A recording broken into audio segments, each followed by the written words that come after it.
Oh, hi, everybody. Radio Free Mormon here with Bill Reel for another episode of Mormonism Live. That applause is long, RFM. Good evening to you. We've got a guest on the show, Nathan Hinckley. Radio Free Mormon, how are you doing? Are you doing good? I'm doing fine. I'm doing just great. Thank you. I'm wearing the scarf every day in honor of the season. Love it. And Nathan, how are you tonight? Bill, I'm doing great. Thanks for having me. Yeah, we're excited to have you on. This will be a fun show, I think. This is something that I think we put a lot of items into the slideshow tonight of various weight and importance, some of them crucial to the way Mormonism used to be taught versus how it is today. Tonight's episode, folks, is LDS Church, a period of unlearning, ? And we're going to refer back to Ben Spackman. That's him at the bottom there, second from the left. That's a great depiction. Jonathan Streeter helped us out a bunch with these images. So you've got President Nelson, Ben Spackman, the Mormonism Live logo, Joseph Smith, Brigham Young, Gordon B. Hinckley, and Joseph Fielding Smith, at least some of the major players in this conversation around a period of unlearning. Before we get started, anything from either of you, and I do want to give you a chance, Nathan. I'll check here with you, RFM, to see if you have anything, and if not, and then, or if you do, once you're done. Nathan, I want to get 2 cents from you about who you are, where folks can find your work, and help people to sort of locate you there on the internet, my friend. Yeah. So, RFM. Anything on you, anything on your part? Yes, I wanted to say that as I was going through these slides that you prepared, I knew everything that was on them, with the exception of one factoid, which I'll mention when we get to it, okay?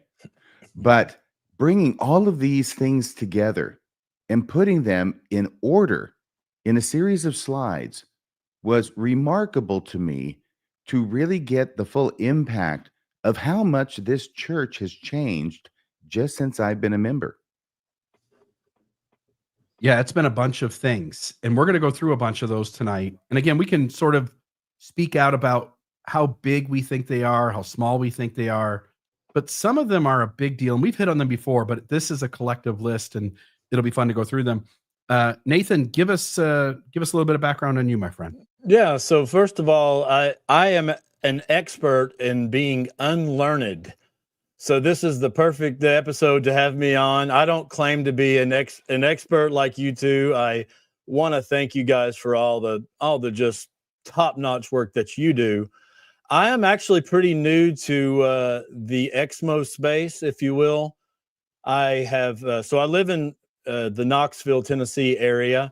I actually brought my my hat here. I didn't want anyone to mistaken me for RFM there, but I served. Wait a second. You're right. There is a resemblance. Yeah, you think so? My son. So I served, a mission. I served as bishop from about 2013 till 2017.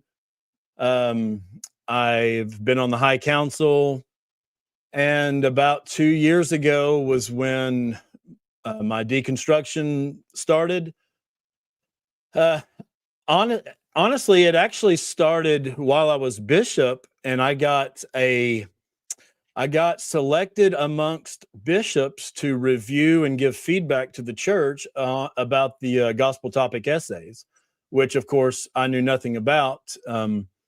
And so I started kind of clicking through. I thought I could almost treat it like a review on a blender or something, that I could say, oh yeah, it's great, and be done. But it was really in depth. That said, did you read this? And if you put no, it said, well, why did you not read it? And if you put yes, well, what did you think about it? And then what did you think about the next one? I mean, it was very in depth. And so honestly, it just planted some seeds that nourished and growed over time. But about 2 years ago, everything come crashing down. I share a lot of this on my page. I've actually my own Facebook page is what got me connected with John DeLynn. He did an episode there with me when I was going in. The stake president wanted to talk to me about my Facebook posts, because I had decided to be quite quite vocal about the things I was learning, and a lot from you two and from other sources. And so I started to speak out, and as a bishop in a small town and in a relatively small stake, it was, I think, creating some waves. I have a couple slides here I can show if you want, Bill, but it's just this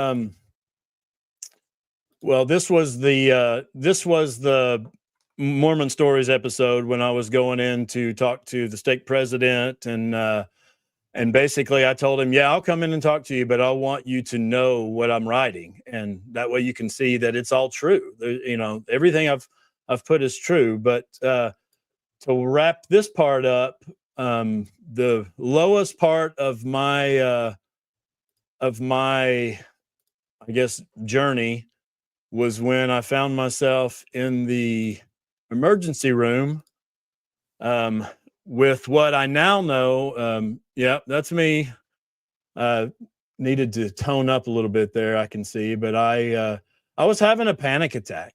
I didn't even know what that was. I'm a pretty healthy guy, but things started to not make sense. I had a daughter about to get married in the temple and a son about to go on a mission, and I'm a bishop of a small ward, and everybody pretty much, I think, liked me, and I was starting to see that things weren't adding up, and I couldn't sleep, and I wasn't eating, and I ended up looking like that for actually twice. I was at the emergency room twice until I finally started to just accept the fact that things are not what I thought they were. Yeah, Nathan, when you were telling me about this over the phone, I was telling you, nobody who has never been a Mormon can understand this. And by Mormon, I mean Mormon or similar high demand fundamentalist religions, right? Right. You can't understand it unless you've been there. Now, I didn't go to the hospital over it, but I can sure understand getting to the point where it's overwhelming. Definitely overwhelming. And just, I guess, one last bit. So I started doing a lot of writing, which honestly I was never into before, but I kind of found a love to write, and people started to connect with it. Since the Mormon Stories episode, I gained about 1,000, Mormon related Facebook friends. And so I've had a lot of support there and learned a lot from other people. So I learned to write, but I also run a videography business here in town. So I do have some knowledge of cameras and things like that. And so I've recently started doing some podcasting.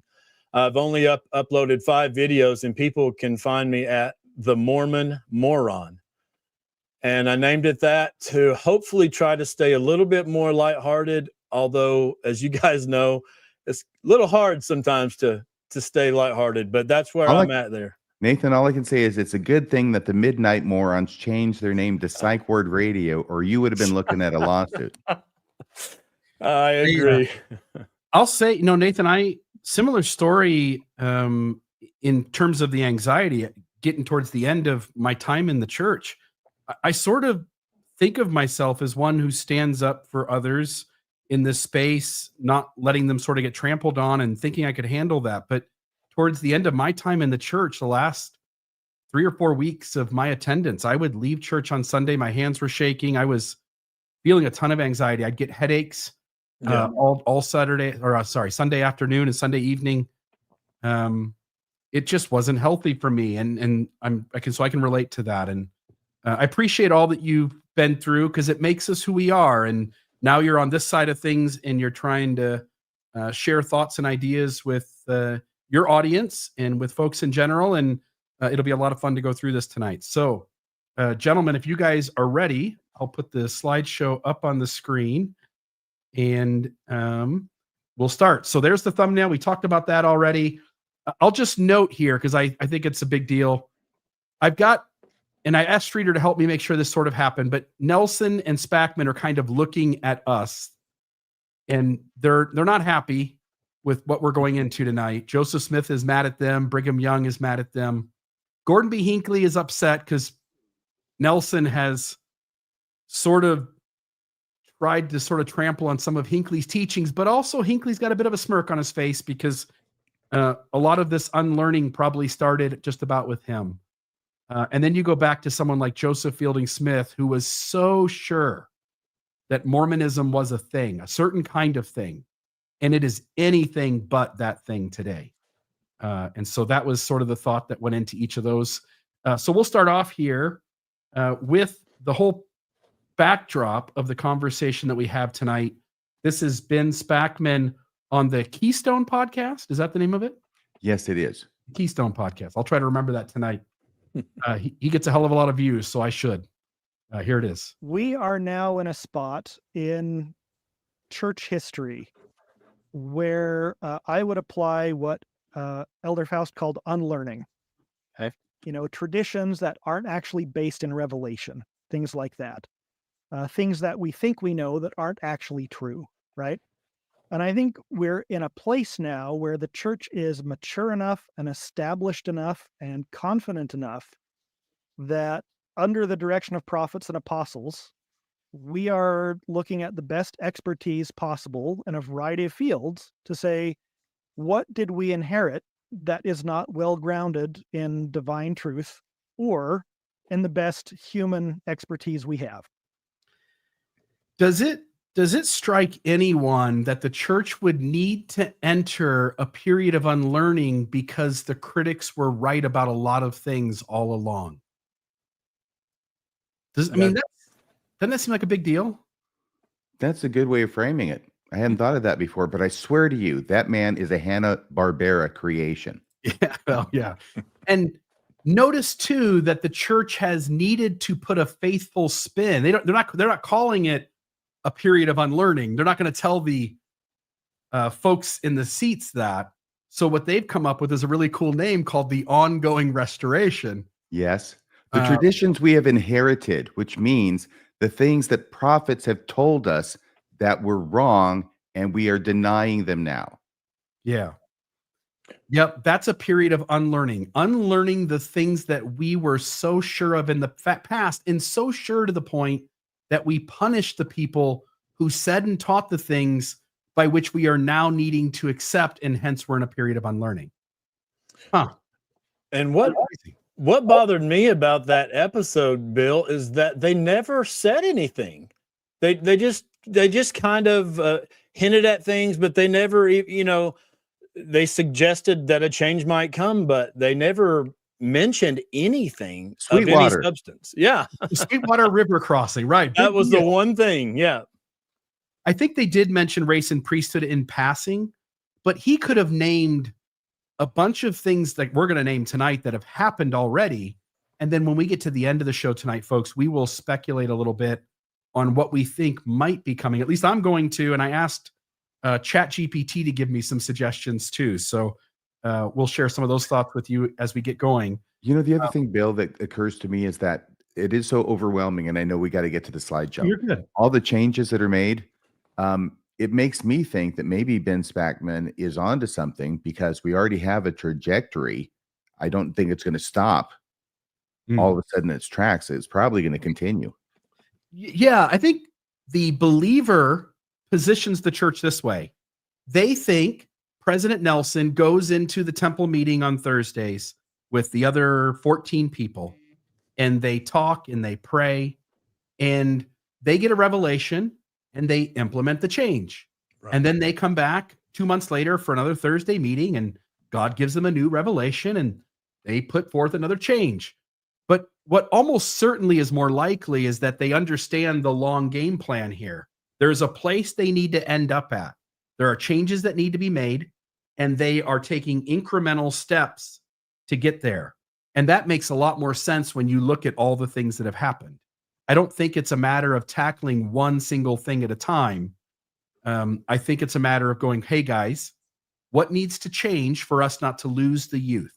And I know they're talking about a lot of growth, and maybe they are. But in places like Kearns, Utah, they're not growing. There are lots of places in Utah where LDS chapels are for sale, where stakes are being consolidated, where wards are being consolidated.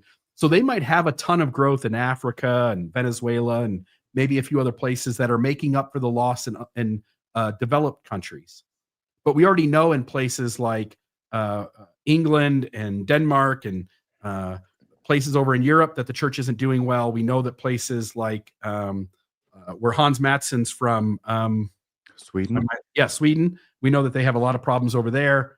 And so maybe there's growth, but where the growth is would be an important thing to note, and they're not going to tell us that. So it seems like in order to counter the decline, there are things that they need to do, and they're doing them. And I can't imagine they're doing each of these changes in a vacuum. That wouldn't make very much sense to me. Well, I think it was at the same time recently that they were announcing all of this growth, especially amongst the youth of the church, that they were shutting down stakes in the heart of Salt Lake Valley. Is that Yeah. right? Mhm. Yeah. Yeah, Kearns, Utah, 5 stakes down to 2. 2. Yeah. That's what your reference was to. 5 stakes down to 2. Yes. So let's jump into some of these. First one, and by the way, I said this a few weeks ago. We did an episode that had some of kind of thing like this, and I said, think about every change they made and ask yourself why they made the change. And it's really simple with most of these to see immediately what's going on. Originally with the Book of Mormon, and by the way, folks, I'm speaking to the two of you. At any point we get to a slide where you want to talk about this slide, please just stop me on the front end and take over that slide. I don't have any need to own any of these slides. We all three know the information here, and so I'm happy to sort of spread this around as any of you have more interest in part of this than another. So I'll just say all were destroyed except the Lamanites, and they are the principal ancestors of the American Indians. This was hammered into us. This is part of the Book of Mormon introduction, which I know there's another slide that has to do with that. Book of Mormon introduction. And the way the Book of Mormon read to us, the way we were taught it, that when Lehi and his family arrived in the Promised Land, they were all alone. This nation, this piece of land, it was all preserved for them. It was kept and preserved so that they could thrive and flourish. It was a land of Promise. That's what a land of promise is. Yeah. It was promised to them. Yes. Yeah.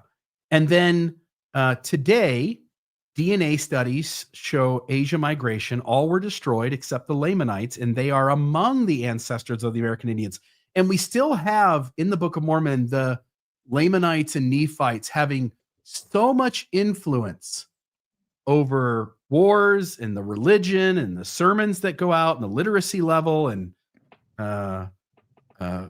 every piece of their society is heavily influenced by Lamanites and Nephites. And yet the apologists expect us to believe that they showed up in the Americas and there's almost no one there. And they only posit this suggestion because the data runs so counter to their claim that they had to change the claim. That's the only reason this change came about. And it's people like Simon Southerton who gets labeled an anti-Mormon and gets criticized, but he's the one who stands forward, raises his hand and says, hey, FYI, the DNA evidence is in favor of the critic. It's not in favor of the believer of Nephites and Lamanites. It requires conjecture and allowances to make this new statement. And you have to hold different points of view. We talked about this before with tight translation and loose translation. But with this issue here at hand on the screen, there are moments where you need the Lamanites and Nephites to be in charge and leading everyone, and they're all on the same page, and they're very unified. And then you need other moments where they're like 5 people among 1,000, and they have no influence at all over anything to the point where their DNA has just completely disappeared. And I find that to be strange as well. Any thoughts from you two? For me, Bill, this is actually pretty important. I served a mission in Argentina, and we actually memorized the old introduction. And so I definitely remember the old wording. And to me, it went from a provable, bold claim to a lukewarm, just nothing, to say it's among the ancestors. That means nothing, and I think it's a perfect slide for the unlearning. We went from bold and provable to patty cake nothingness. Yes, we have to unlearn all the things that we know or knew to be true, because those were just traditions that were false that we somehow inherited as Mormons. Oh, you're muted, Bill. Oh, sorry. Thank you. You'll have to say that. All right. So I will just note, we should all remember the Book of Mormon, if I'm not mistaken, was primarily written to bring the Lamanites back to a memory of their fathers. These are different words used, but to bring them to an awareness of their fathers, to help them sense their heritage. Yeah. And we can't pinpoint a Lamanite today. If the Lamanites are only among the ancestors and they're just the smallest segment of whatever people were here, then we can't even guarantee that any particular Native American has Lamanite in them.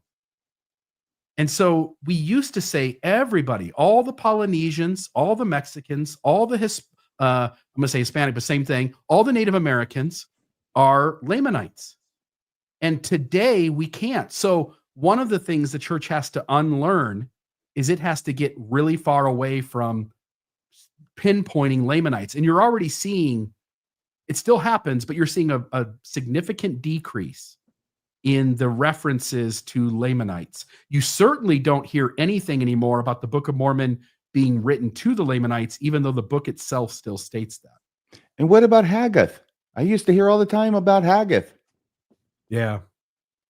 Haggath no more. Yeah. He was the principal ancestor of the Polynesians. Yeah. Not anymore. You cannot pinpoint a Lamanite in spite of the fact that the book is written to them. We don't know they are now among the 12 lost tribes because we can't find them. We have no idea where they're at. Right. All right. So the next one, Book of Abraham, translation of ancient records that have fallen into our hands from the catacombs of Egypt, purporting to be the writings of Abraham while he was in Egypt, called the Book of Abraham, written by his own hand upon papyrus. And this didn't go well, did it? What are you doing there, Arvin? What's that? That's me writing with my own hand. Yeah. On the air. Abraham, his own hand. Yes, right there. And then I think it was 19. And you know, apologists have to knock themselves out to make these words mean something other than what they mean. You know, it's just crazy. I just think about that, by his own hand. Well, it doesn't mean he wrote it himself. It could have been like, you know, a book that somebody else wrote and then it gets published. Well, you could say they wrote it by their own hand. No, you would never say they wrote the book by their own hand unless they wrote it by their own hand. But that's where you have to go as an apologist. It's really unseemly. Why does, we'll talk about the shift here, but why does the church have to shift on this? Oh, because what's written on the fragments isn't the Book of Abraham. Yeah. To the point where the apologists want to argue that there's a missing scroll, but all of the historians who work directly with the church say we just can't do that anymore. We are going to clearly state that our opinion, based on the evidence, is that we know exactly what documents Joseph Smith is translating from, and it is clearly not the Book of Abraham. And on one of the fragments, and some of these are big, right, is the entirety of facsimile 1. It's right there. It's there. We have it. And the apologists are saying, okay, well, even though facsimile 1 appears as facsimile 1 in the Book of Abraham, and we've got a translation of the elements of that facsimile, and all of chapter 1 of Book of Abraham is basically a narrative account of the figure in facsimile 1, the vignette. No, we don't have the right papyrus. This is the wrong papyrus, because, you know, there was this one time when some guy who was writing a papyrus back in Egypt took a vignette and put it way over here when he's writing about it way over here. Therefore, Book of Mormon or Book of Abraham still true, and we still don't have the right papyrus. I'm not making that up. Mm-mm.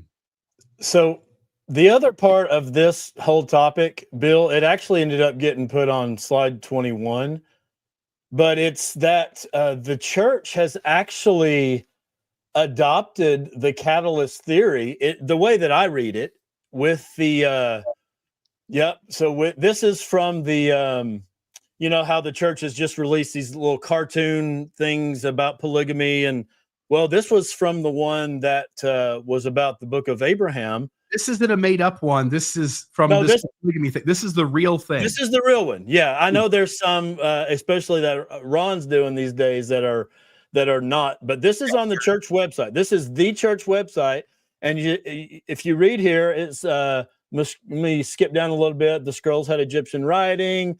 The man showed them to the prophet Joseph Smith. Joseph was very interested in the writing. Some friends helped Joseph buy the mummies and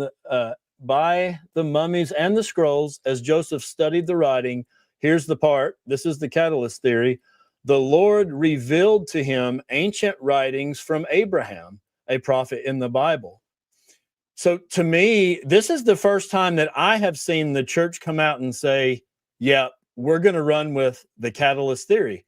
It's right there. We're teaching the kids. The Lord revealed to him ancient writing from Abraham instead of writing with his own hand. Well, I'll tell you, I see what you're saying, but I think that they are using the language from their lawyer so carefully that it can be interpreted as meaning either or. Yeah, it's sort of dishonest, isn't it, RFM? They want the people who are looking for the catalyst theory to find it. Yeah. And they want the people who have no awareness of the catalyst theory to think that the writing that Joseph Smith is interested in is the writings of Abraham that's revealed to him. Yes, but I definitely agree that this is making total room and space for the catalyst theory. Otherwise, they would just say he translated it by the gift and power of God. I mean, that's what he always translated things by. His gift and power this and gift and power that. So because it doesn't match up, because the folks like Robert Rittner are correct, the church is having to, regardless of whether you buy into a long scroll, which has tons of evidence that runs counter to it, and it doesn't work based on researchers' own work within the church, namely Don Bradley and Mark Ashurst McGee, who suggested how Joseph Smith translated the Kinderhook plates. And that process shows that Joseph is also working with a specific part of the Book of Abraham, Egyptian papyrus, and the Egyptian alphabet and grammar book also indicates what portion of the papyrus that Joseph Smith is working from. And it's what we have. And there isn't a missing scroll. And if there is, we're not talking some giant piece. The apologists like to muddy the waters on that. But it is clear that you don't need a catalyst theory if you truly believe there's a missing scroll. You only need a catalyst theory when a large chunk of people within, whether it's historians or researchers, are clearly saying what's on the papyrus is not the Book of Abraham, and that's where he translated from. Yes, and I would put it this way, that the only way that you have to be forced to a theory as absurd as the catalyst theory is when it becomes inescapable that the papyrus that we have is the papyrus Joseph Smith used. Otherwise, you would never go there. That's like, this is terrible, but it's like jumping out of a building to escape a fire. Yes, you have to go somewhere, and that fire is going to hurt, so you might as well jump. Yeah. That's the catalyst theory, jumping out of a building to escape a fire. And we talked about this in the episode Indiscernible from a Fraud, but in a lot of these issues, again, they've made DNA indiscernible from a fraud. There is no DNA of Jewish people dating to anything that would resemble when Lehi and his family came over or when the Jaredites came over. There isn't anything. And so now the new solution has to explain why there is no Lamanite or Jaredite DNA. And that's what the new explanation is. The new explanation of the Book of Abraham is why the papyrus doesn't match the Book of Abraham. So then we get into freedom to choose. And I just want to note here, this is the Old Gospel Principles Manual, Freedom to Choose, Chapter 4. Agency, the second paragraph there, agency is an eternal principle. In the premortal life, we were free agents. That means we had power to act for ourselves. One purpose of earth life is to show what choices we will make.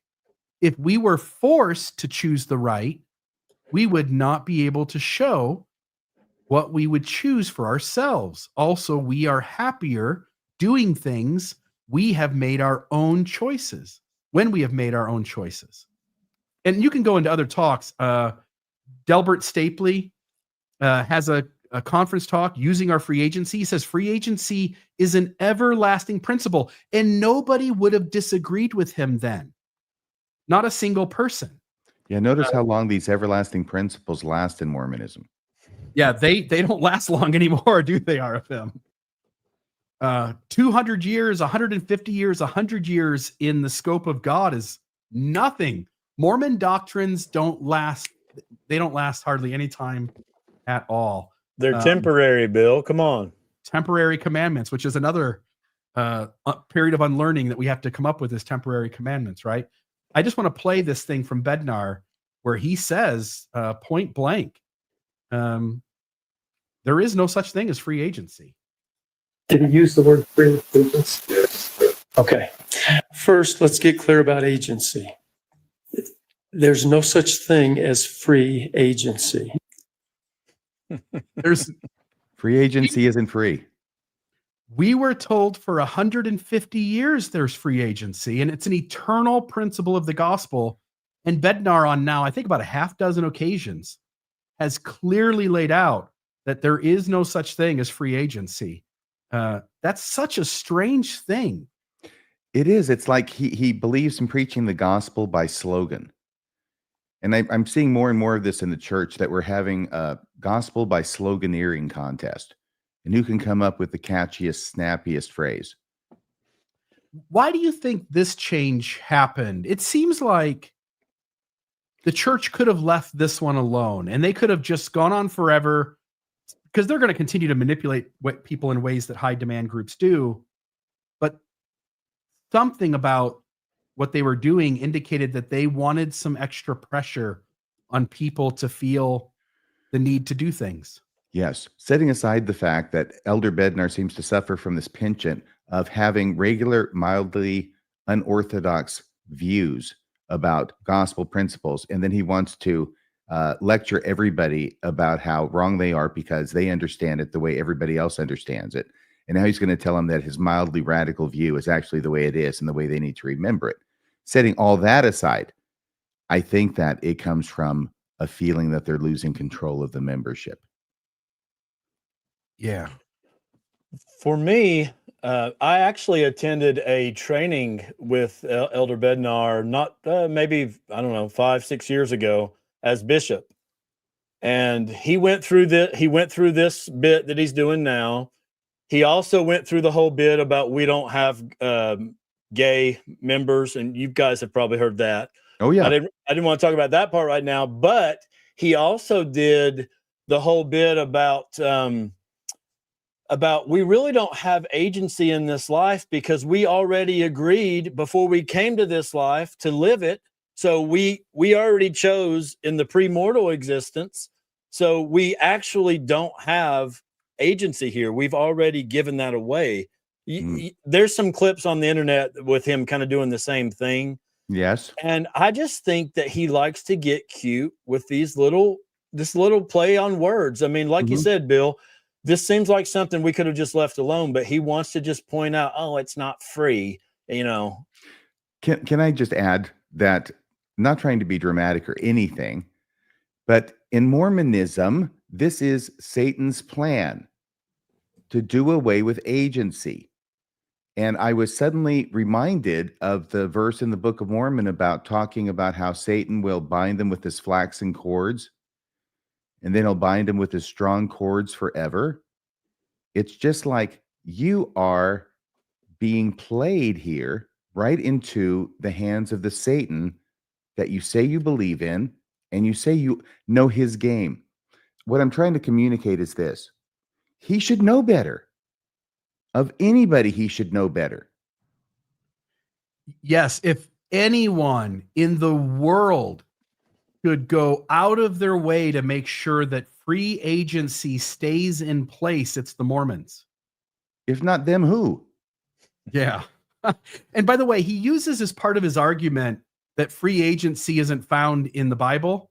But if we use that as our way of arguing things, can you find stake president in the Bible?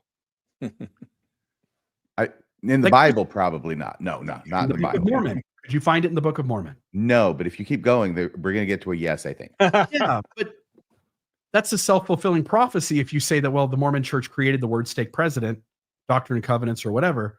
There are a whole host of terms that we use in Mormonism, which we would never find in the Bible. Word of wisdom. Maybe the phrase, but not certainly applied to how we use it, for sure. Right. There are lots of terms in Mormonism. I know it's been changed to ministering servant, which I don't think in that context is used, nor home teacher, the past way we used to say it. That wasn't it. Family home evening's not in the Bible. There are so many Mormon things that aren't there. And we'll get to another slide here about the ancient church that sort of hits on this idea as well. But it seems like a faulty logic to say, well, it's not in the Bible, so it's not a real term. It's a lame argument. It's the kind of argument that I've come to expect from the consigliere of the First Presidency, Dallin H. Oaks. It has no meaning. Who cares if the word is in the Bible? First off, is the concept in the Bible? Second off, you're an apostle. You should be able to supersede it. Third off, you have superseded it by approving manuals that tell the members that as part of the process of repentance that they should apologize to the ones that they have wronged. Yeah, it's all word games.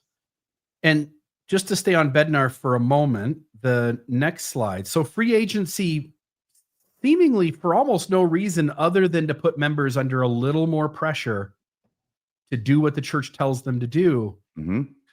They've gotten rid of this thing that was an eternal principle that we were so, you already mentioned, we were so ingrained with the premortal life and Satan's plan and what he sought to do and what was God's plan. And God's plan is to give us agency. And we wouldn't want Satan to take away our agency. We want a plan where we get to make choices. And it seems so counterintuitive to Mormon theology to begin claiming that this doesn't exist. And this one may seem like a small one, but I think there's a little bit to this one too. So I'm going to put this up on the screen. This is There may be some, I mean, this really is serious stuff, even though, I make light of it. But there's a rumor afoot that in addition to insisting that people stand when he stands and sit when he sits, that he also wants the imperial march played when he enters and exits a building. Dun, dun, dun, dun, dun, dun, dun, dun. Okay. There we are. I think it's a good move. Yeah. And would it surprise you? I mean, at this point, no change the church makes would really surprise me. Stop writing what we are saying. Now, this may seem like a small one. Before I play this, I'll just note, we were talking about this before the show started. It was Mormonism, among many things. One of the things it definitely is it's a record-keeping people, and God has laid down the responsibility on the church, its leaders, and its members to keep journals, to keep records, to write everything down. This church, more than, as far as I know, any other church, has as part of its, lest I say doctrine, to keep good records. The D&C is full of God telling the church to keep good records.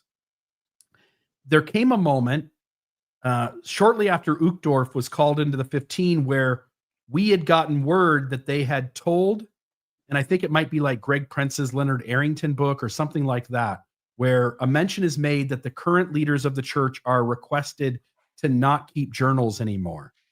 Right. And Bednar is now going one step further because the church does not want us peons showing up at meetings and recording what these guys say because they don't want to be held accountable to what they say. So you get Bednar at the very beginning of the meeting imploring to the audience to not write down what's being taught here. I'd like to suggest to you that nothing tonight you need to hear will come from my voice. It will come by the power of the Holy Ghost to your mind and to your heart. It will be individual, and it will be personal, and it will be private. I don't want to try to tell you how to do this, but I would recommend you don't try to write down things that any of us say. I would suggest to you that that totally misses the mark. What you should write down are the things that only you hear, that are being delivered to you very specifically by the power of the Holy Ghost. Sometimes in gatherings like this, we want to furiously take notes about what a speaker is saying. The time when this makes me laugh is in general conference. I sit on the stand and I watch people writing as fast as they can go. And I want to, at some point, just get up and go, hey, it's going to be online in 40 seconds.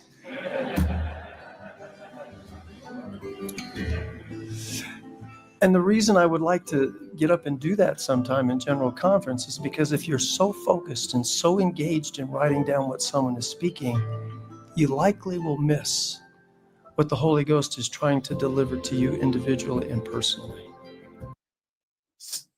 And I get it. I understand why, in part. But don't think for a second that these guys also have clearly gone into regional meetings and over again asked for no devices, nobody to record. They do not want to be held accountable to what they say. You know, I think he has a point, because while he was talking, I did not write down what he said. I wrote down what the Holy Ghost told me about what he said. Can you see that on the screen? Elder Bednar is a dick. Yeah, it works. First of all, there's no way that people are sitting there trying to write down every word that they say. That's not happening. He's using that for a joke. We've all heard every single talk starts off like this. I don't want you to pay attention to what I say. I want you to pay attention to what the Spirit says. I mean, we've heard that 1,000 times. And so I get what he's trying to say, but no, he's an apostle of Jesus Christ. Why would an apostle of Jesus Christ not want the people that hear him speak to write it down, or to write down, of course, some feelings, but why not write down exactly what he spoke? He's an apostle. What are the scriptures, if not the writing down of what God's messengers say? That's what it is. I get the general conference. You're going to have it in the ensign, set it down, figure out other things. But at this regional meeting, you won't have any record of it. The only chance you have to know what Elder Bednar said is to write down what Elder Bednar said. And the scriptures are full of people doing just that. And we have a recording from one of those regional meetings in the future, not with Elder Bednar, but Elder Oaks. And I mean future later in the show. Yeah. It never would have been captured except for somebody was recording it. Yeah. And it's easy if somebody writes down the impression they get, not the person's exact words. If I wrote down the impression that Elder Bednar gave a talk and my impression was that he said free agency's been done away with, well, that doesn't count for anything. Right. You have to have Elder Bednar saying free agency's been done away with. And as you point out, this is very true with the one that we'll share later on. Okay. Any thoughts from you guys so far? No, I think we're rolling right along. It's the church is there's a change coming. Was the church true then, or is it true now? Like, that's, if we're unlearning things that were not true in the past, I'd love to know how we decide when the church is true, if it was full of things it needed to get rid of that it thought were true. And sometimes I think that all the things that we're unlearning are all those things that made us a kind of unique branch of Christianity. Yeah. This one may seem like a small thing. I'll only say this. The church is doing concerts to the youth. It's doing music festivals. It's doing, I'll show the next slide here. It's doing, oh, not that one. That's not the one I wanted. There's one with some kids up on stage doing a thing too. Number 12. Okay, let me skip to that. So number 12. So it's friend to friend. This is so weird to me in terms of connected to Mormonism. So the church is doing children's TV shows. I'm not bothered by that. I just think it's strange. It's not the Mormonism I grew up with, but that's fine. The music festivals, I think, at least in part, are a big deal because the Mormonism that we were given was that in sacrament meeting, and again, I'm only talking about in the chapel, there are certain instruments which are allowed, and there are a whole host of instruments which are not allowed. And so the church now is trying to appeal to the youth, and rather than a reverent music that the handbook said was the appropriate kind of music that is reverent in church settings, you now have the church putting on rock music and jamming out, having music festivals, and all the instruments that we were told were inappropriate to, that were not conducive to the Spirit, are the instruments that make up much of these concerts that they're doing. And I know the apologists will go, well, that's inside the chapel and this is outside the chapel. That's fine. But the Mormonism I grew up with noted that certain instruments were not conducive to the Holy Ghost. Right. And this is obviously a change in a certain direction. And not only that, they were praising Jesus. Yeah, with their hands up and doing this whole thing. So actually, interestingly, I'm part of a music group. If you look up the Hinckley brothers, you'll find us. And we have played music at some EFYs in the past. And we were kind of like the hired performers. So we may have started this this change, but we didn't rock out like this. We were a lot more just kind of a chill brothers harmony based group. So it's definitely different to see all this praise worshiping and hand holding and hands up and yeah, it's a totally different. Here we go. This is that's us. This is our latest album. We have a Christmas album out too. So, how about that? Yeah. I don't know if either of you guys participated in this, but in our stake, it was the entire region in Ohio. Gladys Knight came in, and we were all told to like really work hard to bring investigators, non-members to a Gladys Knight special event night. And so we did. And they had to prep us on the front end. They had to really go like, this is going to be different. You're going to be out of your seat and you're going to be waving your hands in the air. And we just want you to know that we're okay with this. And we want you to be okay with this. And the reason you have to do that is because that's not the Mormonism we were taught. Right. So very different. So anyway, it seems like a small thing, but the church now seems to be playing that certain instruments that we used to be taught weren't conducive to the Spirit now are perfectly appropriate. Right. Yes, like the drums and electric guitar. Yeah. However, I just want to make clear when I said, and praising Jesus, okay, so entire show about the fact that they specifically, this gal here right there, I think the one with the guitar and her hand raised, said that they are going to be praising Jesus.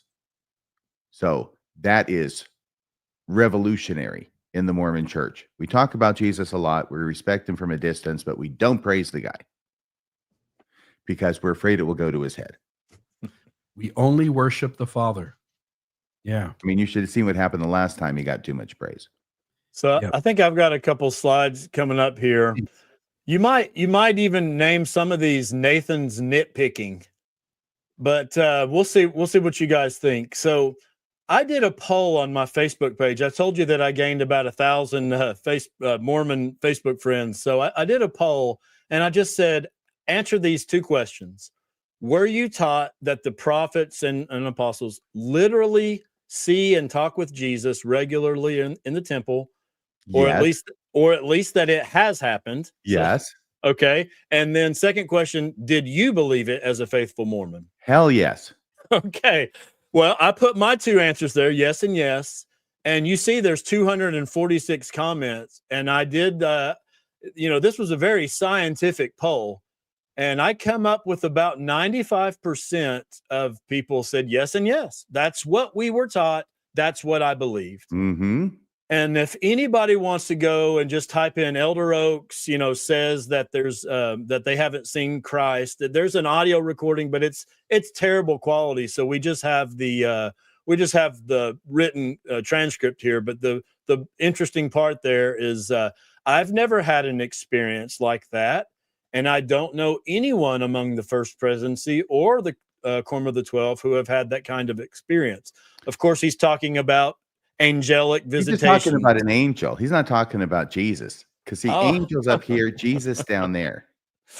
Right. Mm-hmm. So I think we might be getting away from this notion just a little bit. I don't know. What do you guys think? I am so sorry. When I say angel up here, Jesus down there, I feel like I better connect a couple dots in between, which is that in order for the obvious apologetic response is he didn't say he hasn't seen Jesus. He said he hasn't seen an angel, right? And so then you'd have to say, well, if that's true, then the logical, conclusion from that is that an angel is up here. Seeing an angel is up here, and seeing Jesus is way down there, right? Right. Yeah. I agree, by the way, RFM. There is an out for apologists. They can say, well, he's talking about a specific kind of angelic ministering servant coming, and he's never had that, and neither has anybody in the 12 or the First Presidency.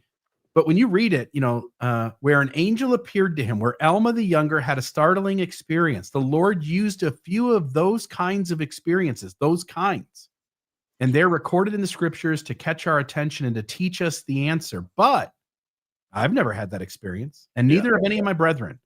And actually, right after this, he goes on to say, I was just listening to it before the show. He says, but even though we haven't had these experiences, we still all know with a surety that God and Jesus or whatever. So he's definitely referring to all of that. What is Mormonism if we enter a stage where the top 15 say we've never talked to Jesus? They get by having everybody. I started the episode I did on this these many moons ago by saying the Mormon Church is famous for having members who will believe whatever it is their leaders say just because they say it. But this idea about the fact they say that they believe they see Jesus, right? This is even a step beyond that, because the Mormon membership, 99% apparently, believes that the leaders have seen Jesus, even though the leaders don't say it. Right. This is master manipulation on their part. How do you get 99% of your active membership to believe that you've seen Jesus without saying that you've seen Jesus? You do it by bullshit answers to questions like that, by saying, we have been instructed not to share our most spiritual and sacred experiences. That's how you get there. Yep. And so they need to come out and say it. If they don't want the members to believe that, then come out and say it. But they don't. I apologize for my language, but really, that is just bullshit. Yeah. Okay, next one. So we now are in a church where at least one of the leaders says that none of the 15 have had a spiritual experience the magnitude of Alma the Younger having. And this is the one true church that has led by prophets, seers, and revelators. All right. So this next one, there's some talk about whether or not we qualify for God's love. And this Gordon B. Hinckley quote I really liked in 93 Christmas address. It says, in moments of quiet, we reflect upon his matchless life and his unconditional love for each of us, which was a great, I can just hear my great-great-grandpa, President Hinckley, saying that. He wasn't my great-great-grandpa, but let's hear what Russell Nelson says back in 2020. Jesus asked us to love one another as he has loved us. Is that possible? Can our love for others really approach divine love? Yes, it can. The pure love of Christ is granted to all who seek and qualify for it. Such love includes service and requires obedience. I really was disgusted by this idea that you have to qualify for God's love. And that's not the only place we see it. We see it in the new young women's theme. And, you know, the whole I'm a daughter of God and he loves us, and we will serve God, and we will basically seek to qualify for exaltation. It's all over Mormonism now. We have to qualify. That's certainly true. And can I just give you a different take on this Russell Nelson quote? Of course. Because in the context, what I'm hearing him say, and I don't know if it makes it any better, but I think it makes it different, is that he's talking in terms of trying to obtain the ability to love others as Jesus loves us. So I expect he's got that Moroni chapter 7 verse, whatever the last verse in the thing is, about the pure love of Christ he gives to those who pray for it, right? I don't think he's talking about the pure love of Christ giving it to us, that he loves us. I think he's talking about giving us that pure love of Christ as the ability to love others, and that is only granted to those who qualify for it. Like I said, for it, I'm not sure it makes it better, but I do think it makes it different, and the language you have around it helps me to understand it in that way, whether I'm correct or not. And he says, such love includes service and requires obedience. That's why it requires the obedience, to keep that pure love of Christ in you so you can love others just like Jesus loved you. I granted it's not a paragon of clarity. Yeah, and the idea, again, I hear you, RFM. The idea, though, if qualifying for God's love seems like it's in the same vein as, I was going to say, trying to think offhand here. I lost it. It's okay. Let's move on to the next one here. So there's that one. We talked about this already. Yeah, go to the next one. So sealing, yep. This one's actually important to me. So I'm in the wedding business. I have a videography business, and I've probably attended over the past 14 years, I don't know, 500 weddings. I'm at a wedding almost every weekend. And while I was bishop, I actually wrote to my stake president, seeing how the people where I live, the Baptists and other religions, how they do it right. Like, these weddings they're wonderful, happy, just a time that families come together and love each other. And so I capture that as a videographer. But we all know that in our church for years and years and years, you were not allowed to get married civilly first and then go to the temple right after. You had to wait a year. Right. And I've got the reference there, but I think everybody is aware that for years and years, that was the case. I had to play the game. Yep.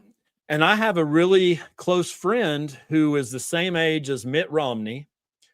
And she had the same experience, that she was a convert, and she couldn't get civilly married, and she had to tell her family, no, y'all can't come. And then she finds out, lo and behold, according to Wikipedia, and she actually had a different source, but it says this is referring to Romney and his wife, Ann, I believe her name is, Ann.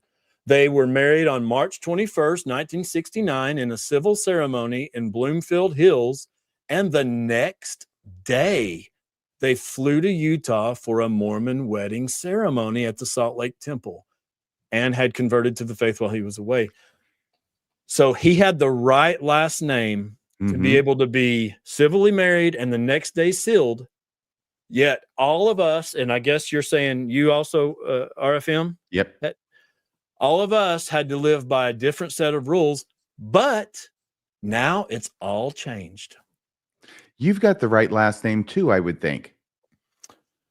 Well, they didn't let us even, we didn't, my wife was a member and all of our families was, so it didn't affect us, but some people in my family were denied even a ring ceremony, or they were at least discouraged from doing it.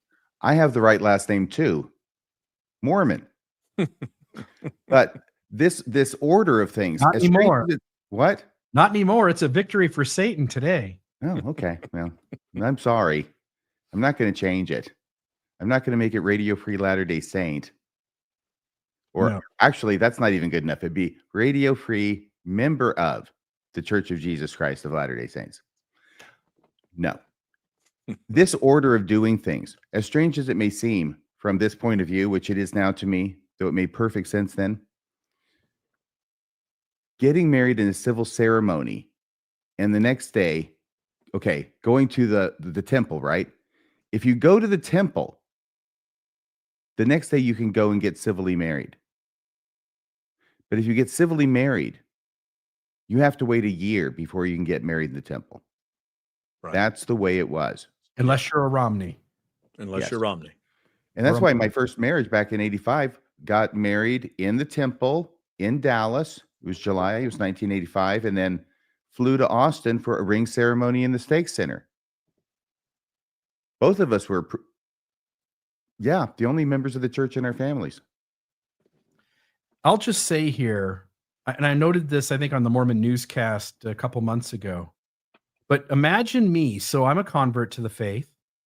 I do this whole rigmarole where I go to the temple, get sealed. My mother and my father can't attend. My brother can't attend.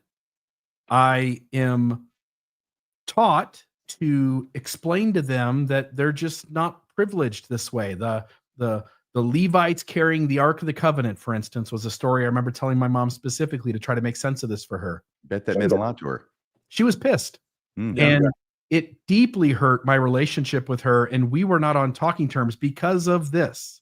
We were not on talking terms for about a year and a half until my then wife got pregnant with our first kid. And imagine, I mean, it's one thing to go like, oh, we fixed it. It's great. We fixed it. But for everybody who came before, specifically converts, but really it affects any time that somebody you deeply cared about was unable to go to the temple with you. What the church is essentially telling you now is, yeah, we messed up. That was unnecessary. Yeah. It wasn't. I was taught this is an essential rule of the kingdom. This is the rules we have to play by. And what we're now being told is, yeah, those guys in the past, it's one of those things we had to unlearn. It was a tradition. It was false, but sorry about that. It was a TC, a temporary commandment. Yeah. And what the church then really owes, because there's a lot of emotional hurt. Yeah. There's a lot of hurt among lots of people. Certainly tens of thousands, most likely hundreds of thousands of people affected by that.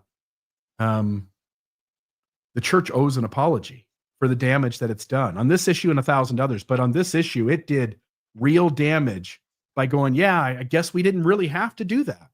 No. You could have just gone to the temple and No. gotten civilly married and done both whenever you wanted to. They just announce a major change and flip off the majority of the membership of the church. Yeah. Yep. So this to me is a big deal. This really hurt people. This caused some real pain in my family. Okay. When you have a second, Bill, I was just Yep. going to mention that the last verse in Moroni chapter 7, that's Okay. the one that does talk about, wherefore, my beloved brethren, pray unto the Father with all the energy of heart, that ye may be filled with this love, which he hath bestowed upon all who are true followers of his son, Jesus Christ, etc. So I just wanted to go ahead and put that out there because it's so rare that I get things right. Yeah, and I appreciate that. So maybe that one isn't quite as strong as some of the others. All right. So this one, go ahead, Nathan. I was going to say, again, this might be nitpicky, but I'll guarantee you my wife does not think so. And if anybody wants to go to my page, Nathan Hinckley, you'll see a lot of writings about this whole modesty and purity culture and stuff. The cute little girl on the right there, I was scrolling through my Facebook the other day, and I saw, lo and behold, BYU Idaho promoting this Christmas event. She's a singer and an actress. I don't remember her name, but she's showing her shoulders. And you see in this cute little girl on the other side here that in the past, we went to great lengths to make sure that shoulder is not showing, even to digitally alter the image. Nathan, that's only 12 years ago. It's Yeah. 2012. Yeah, you're right. And on the next slide, there's some similar things. There we go. We have angels. You see, getting sleeves and taking their wings away.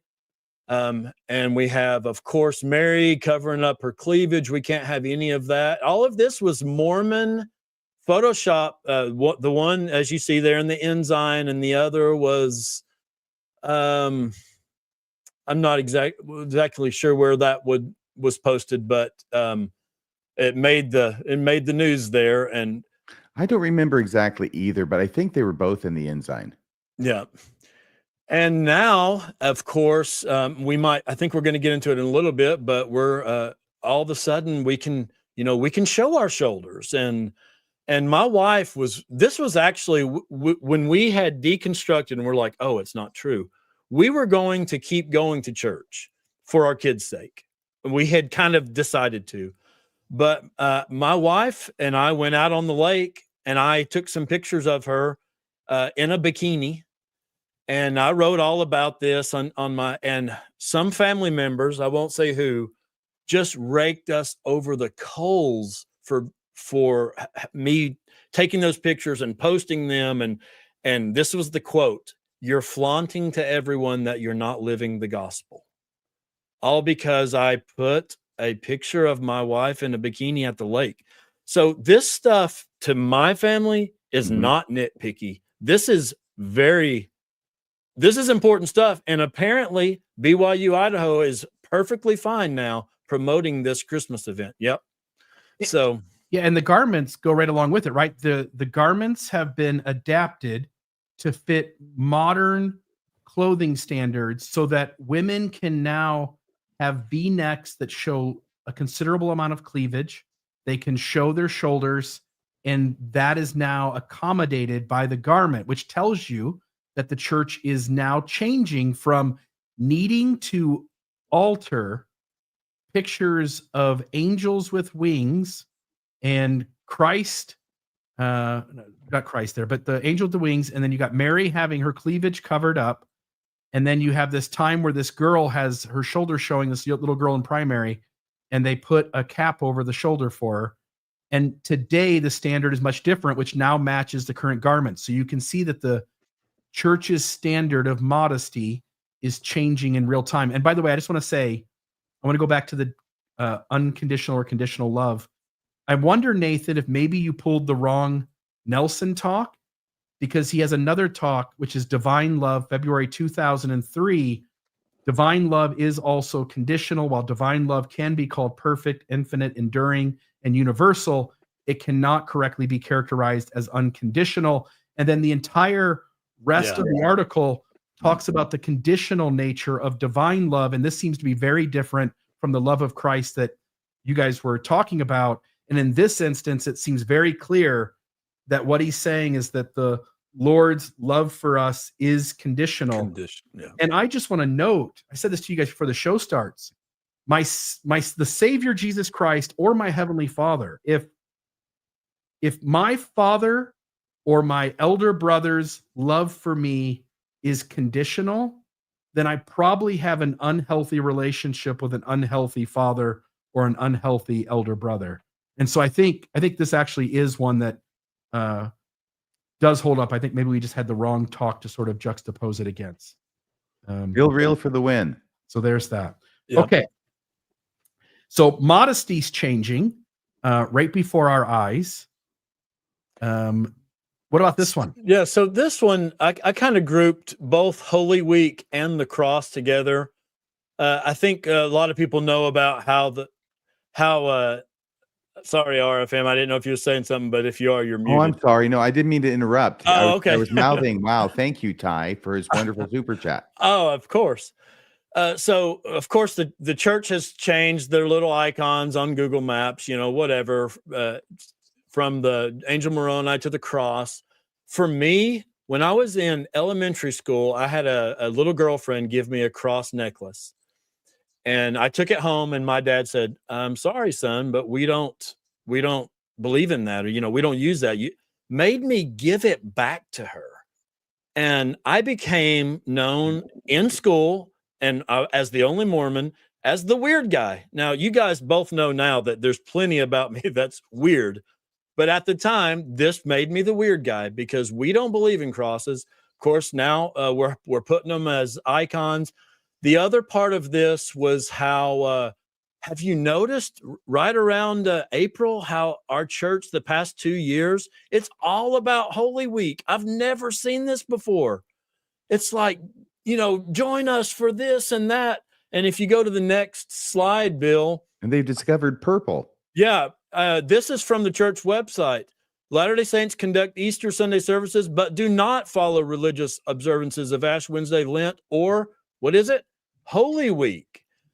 So yet we're doing it. We're doing it as much as we can. And it's not the Mormonism that I remember from just a few years ago. Mormonism traditionally has phoned in Easter and Christmas.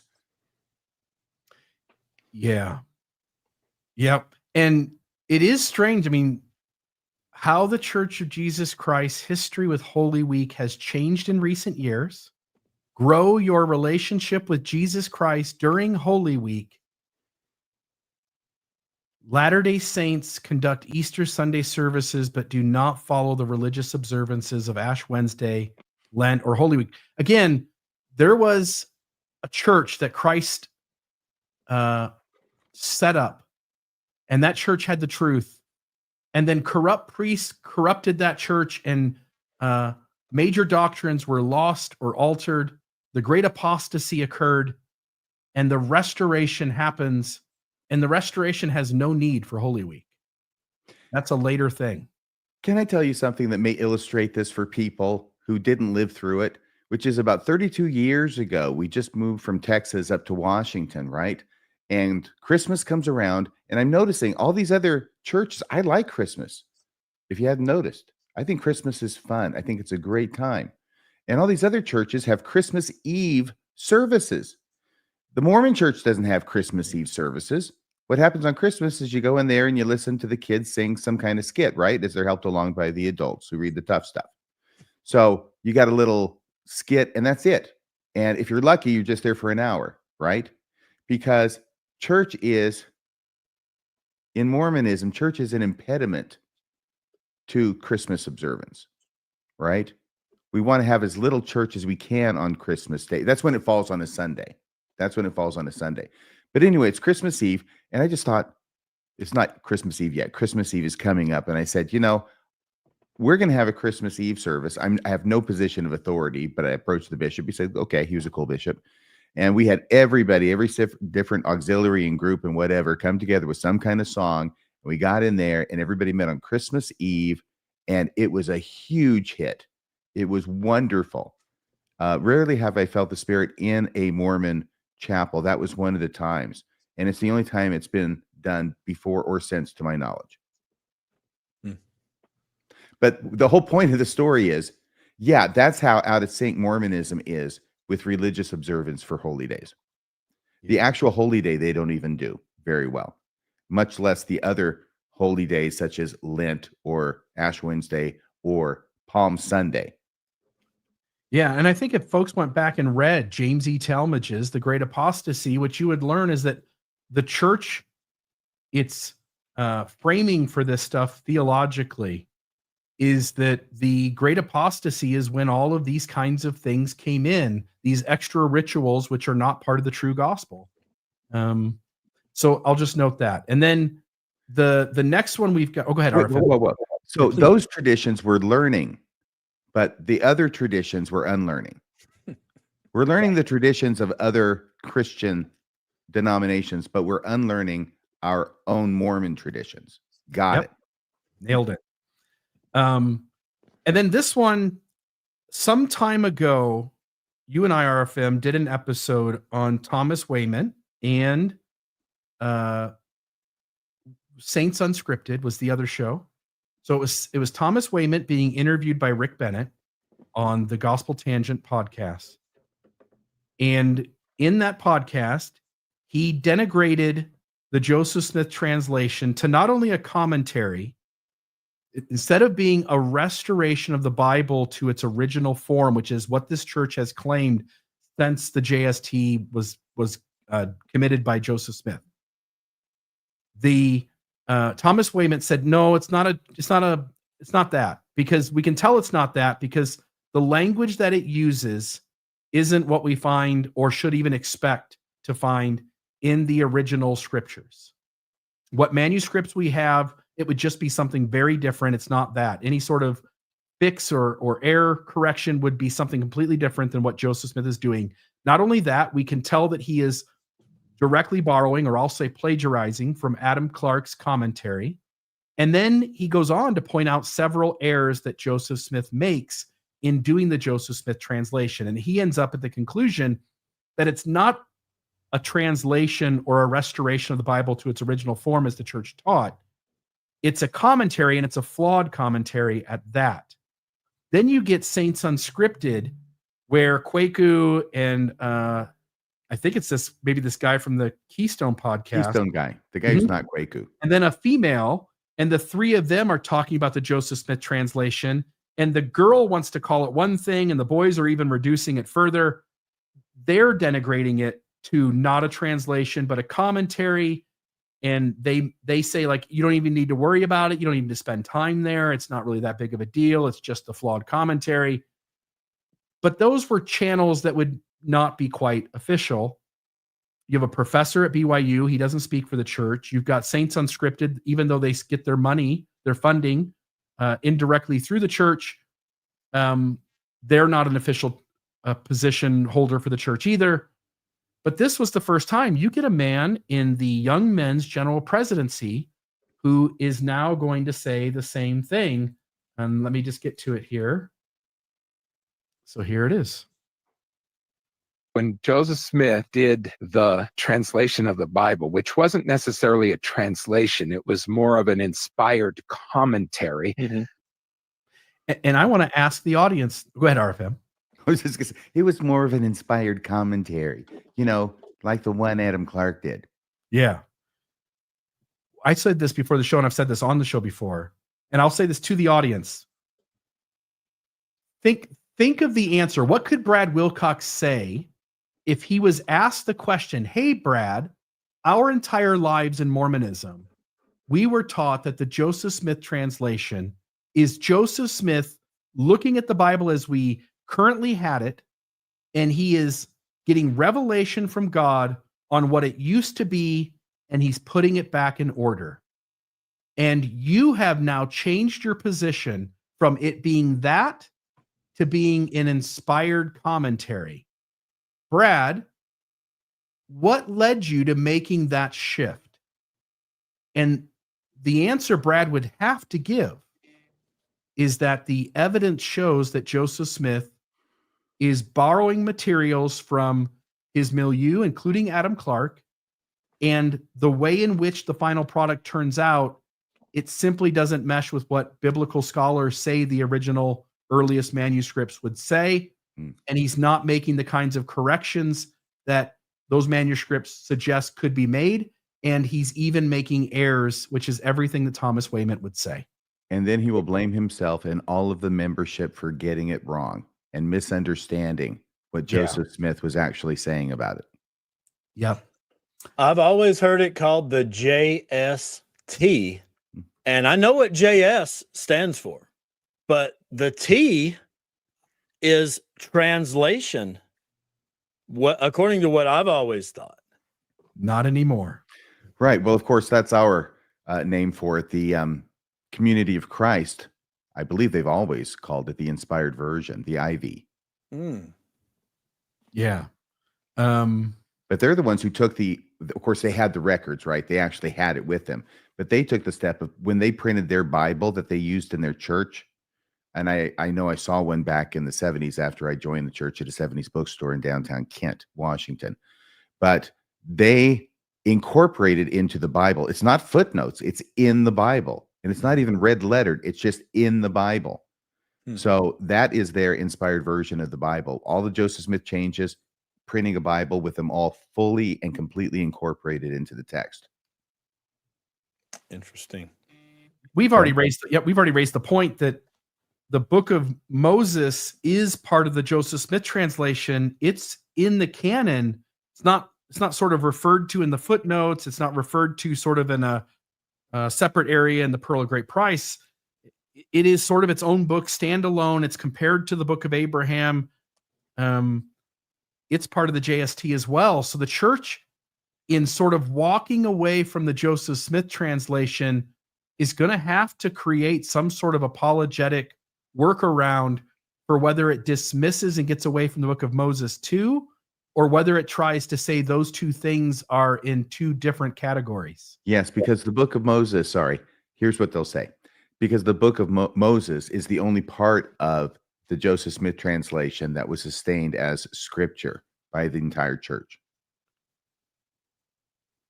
Yes, but it's just a flawed commentary. Not that part, because that got sustained, baby. Everybody raised their hand. That made it an inspired translation. I sustained these 15-minute one time, and they're pretty flawed too. So I don't. Okay, this one I'm a little curious what your guys' thoughts are. I don't know that it fits in the same category as some of the things that we're talking about tonight, and I want to get your 2 cents on whether you think it is. We're talking tonight about the church needing to walk away from things it taught in the past. But I do think this is at least interesting that this is happening at this moment, that the church is trying to teach the youth an inoculated version of the church's history that is very different from the learned version that we're unlearning from the past. Any thoughts here on this particular moment that's going on in church news? Yeah, so, well, I actually did a little podcast the other day about this whole thing. We went through and read them all. I think it does apply, Bill, just because it's kind of like the sin of omission or commission. You know, it's we never taught this before. Mm-mm. And so this, you know, essentially this episode is about how the church is evolving and changing. And I think that it is quite a change. And you said youth, Bill, but if you read this, I'm not so sure that this is geared towards youth. I mean, this reads like, to me, this reads like primary. Where is this found? Where do you? This is on the church website. Ron Jorgensen did a really nice post on the Mormon Stories community page to show where you get there, and I could probably find it. But yeah, it's right on the church website. You know, I've got a couple screenshots just over there. We just did a whole hour and 15 minutes about it, but it is apparently supposed to be the curriculum next year for the I don't know if it was youth or primary, but is this it? Yeah. So this is Doctrine and Covenants Stories 2025. I'm going to try to get rid of this and let's just see where we end up. Okay, so introduction, the Lord speaks. I'm just trying to figure out like who's this intended for. Yeah. I hope it's for very young people. It seems like it, right? This isn't for the adults. It doesn't. Sometimes we don't know in this church. They infantilize everybody so much.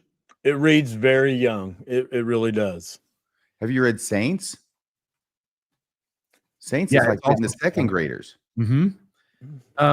Do you want to say more about this, Nathan? I know RFM's got something. I'd like to say something on this too. That's pretty much it. Other than to me, I think it's dangerous to start introducing to kids. They're basically saying, if you read it, this is what it basically says.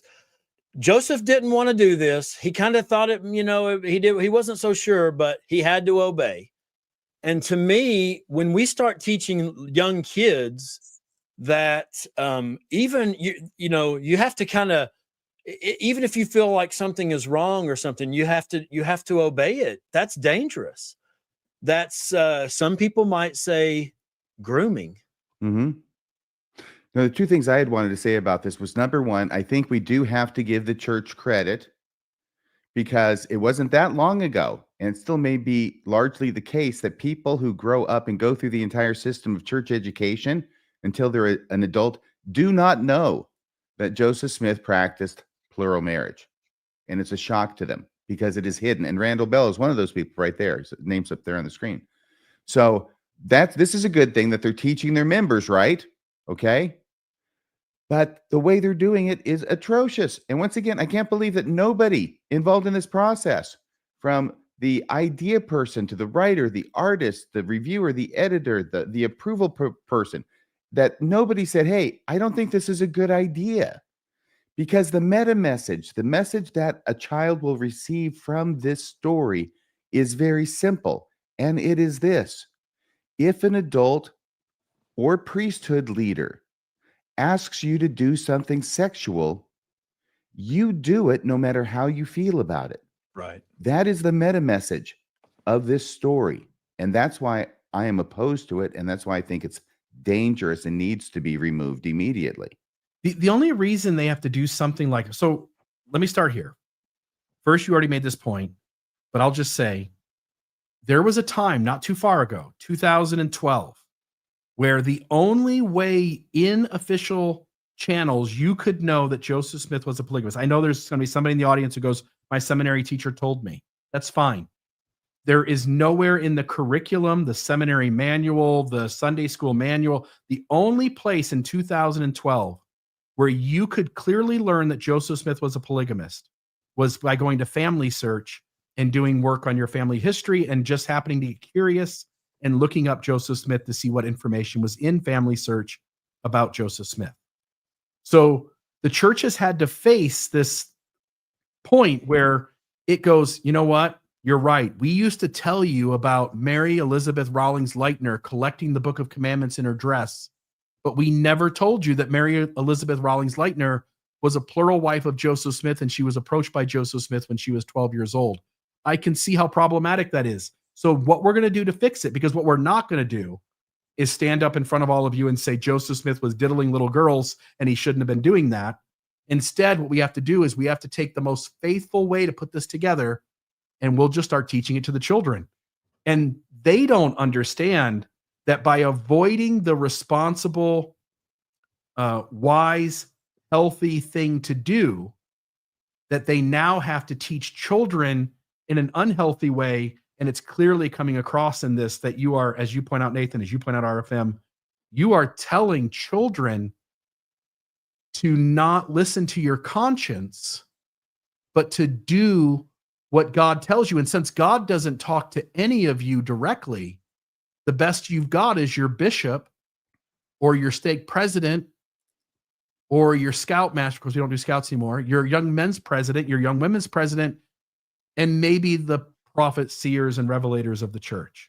I think what it's saying is that if you're dealing as a child with a priesthood leader or person that you see as a person in authority, there is no such thing as bad touch. Yeah. You may think it's a bad touch, but you need to do it anyway. You see, this is wrong on so many levels. This is why I started. I kind of did it out of order because I gave my reaction to it before I gave my reasoning for it. But that's the reasoning. The reaction that I gave before it was, I don't see how anybody anywhere along this process thought, there was nobody who said, hey, I think this is a bad idea. That's what is shocking to me. But because they don't want to talk about the truth of what Joseph Smith did, they're stuck between a rock and a hard place. They either have to not teach it, and people on the back end go, why the hell didn't you tell me about this? Or they have to teach it, and if it's worth being taught, you got to get to them early. Well, can we wait till they're 12? Yeah, and I'll say I don't know exactly what their plan is here. So I did put some on the screen earlier. So this is the section that this is in. So you go to scriptures. I'm going to go here, and you get the scriptures, ordinances and proclamations, Bible videos, and then you get down here to scripture stories, and you get them, and you can tell these are the ones that were for the children. These are for the children. This is primary. Right. And they have two of them currently for Doctrine and Covenants. So either they cover two different sections of time period, which means that's sort of strange. Like you might expect that for sort of the Bible, but maybe not necessarily. And they look so different. Part of me wonders if one is the old one, one's the new one, and they're sort of keeping them both running until they make a real firm decision of whether this is a great idea or not. I don't know, but both of them are there. Yeah, it's a bad idea, in case they didn't get the memo yet. It's a bad idea. You're teaching children to give up their conscience and do what adults tell them to do in the name of the Lord. And you're directly telling them that one of those specific things that it could be about is sex, having sex. Yeah. Yeah, I think somebody should call CPS on the LDS Church. Yeah, you should. That lesson could be seen as a grooming mechanism. Right. Yeah. you might want to think twice, LDS Church. That doesn't seem like the right thing to do. Okay. Next. I think the next one's 22, Bill. Okay, 22. Let's go there. Yeah. Yeah, please. Yeah, you want. So I actually, John John DeLynn did a podcast on this the other day, and he gave me a couple shout outs, and I appreciated it. But apparently I kind of broke this story for the most part. I had a friend who messaged me on Thanksgiving, and he says, "Oh my gosh, the missionaries just shared a message with me, and the introduction to the Book of Mormon has changed." And I said, "Are you kidding me?" Because we've already talked about the previous change about among the principal ancestors. But I'm like, what do you mean it's changed? And then he went through the whole thing about it's only on a certain app, and that you had to go to the Book of Mormon app. And he said that the missionaries were instructed to share that app with investigators specifically. And that on that app, it had this introduction that you have on the screen. Of course, it's the new 2024 Book of Mormon introduction instead of what we all know from McConkie's work from 81. And so I'm reading through it, and it's just amazing of what's in it and mostly what's not in it. It didn't have Moroni's name. It didn't have the 3 and 8 witness. It didn't have mention of golden plates or Nephites or Lamanites. No Joseph Smith. Yeah, that's where I was going. It didn't have the name Joseph Smith or Hill Cumorah or the most correct book. I mean, it's just the most, to use Holland's term again, the most patty cake, lukewarm Taffy mush. bowl. Yeah, mush of an introduction. It's not introducing anything. And then jumping ahead just a little bit, they take it down. So then now when you go there, it's not there anymore. And they put what was there in a whole nother section that's more, about the Book of Mormon. So I had posted about it, and I'm like, oh my gosh, guys. And then other podcasters and TikTokers started posting. And then the church on, what was it, LDS Living posted after I had posted about it. But someone did find an older from months ago reference to this. But It was in October. It was the BYU newspaper. Yeah, I knew nothing called? about that. I'm sorry. I can't remember the name of that. Daily Universe, I think. But other than that, I guess once I put that on the Mormon Stories community page, I guess it sort of blew up. So. It sure did. And when it blew up, what happened to the article on LDS Living? Yeah, they took it down. It's gone. Yeah. They took it down. They took this new introduction, which is no longer the new introduction. It's the old new introduction to the Book of Mormon. They took it away. They put in the old introduction, which is now the old new introduction, back in its place so that nobody would know, that everybody would be fooled by the machinations of the LDS Church. Honestly, they treat their members like they're so stupid. It's like the Keystone Cops. We're going to hide all this stuff, but we're going to do it in such a way that it's only going to draw more attention to it. And something about it they didn't like. They didn't like some of the criticisms they were getting. And I think the thing they didn't like about it was the criticism that the leaders of the church were backing away from the history of the church and the reality of the history of the church. And I think that pricked them and caused them to go through all of this. Sorry, Bill. Somebody did a word count of you and your in the Book of Mormon introduction, and it's off the charts. It's like, why are we using you and your in a Book of Mormon introduction? It's like, God is your father. He loves you, and he's here to answer your prayers. And that has nothing to do with the Book of Mormon. Because some guy or firm that they paid millions of dollars to thought that would be catchy. Right. I learned something this week. I didn't know this, and I'm always sort of impressed when something comes along the way. There was something, I can't remember what it was, RFM, but it was either Mormonism After Dark or last Mormonism Live we did, but I asked you if you knew the thing that we were talking about at the moment before we prepared for the episode. And you said, no, it was one I didn't know about. And this happens to us where we encounter something we didn't know about. Well, this is something I didn't know about. This is the original introduction for the Book of Mormon. And I won't read it. But here's the thing. I think, at least in part, this is saying the same things that the original introduction did in the previous slide. But notice whose signature is at the bottom of it. Oh, you mean Moroni? Yes.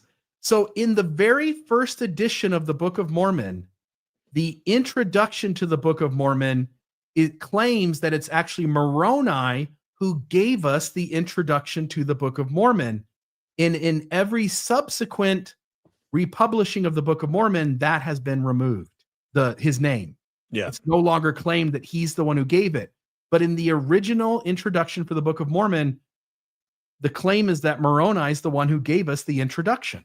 Now, not to rain on your parietal bean, and maybe I'm wrong about this, but this is the title page as Title opposed to the page. introduction, right? Same thing, by the way, same thing. This is the title page. So this is not the introduction. But in every subsequent one, this is removed.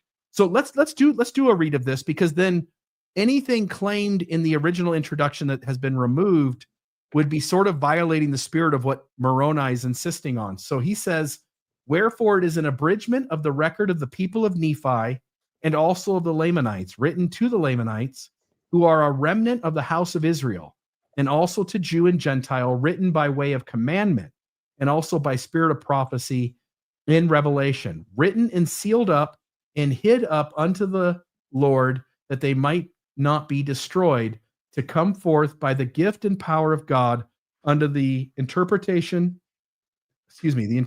thereof, sealed by the hand of Moroni, and hid up unto the Lord, to come forth in due time by the way of Gentile, the interpretation thereof by the gift of God. An abridgment taken from the book of Ether also, which is a record of the people of Jared, who were scattered at the time the Lord confounded the language of the people when they were building a tower to get to heaven. So this Tower of Babel is absolutely intertwined with Mormonism.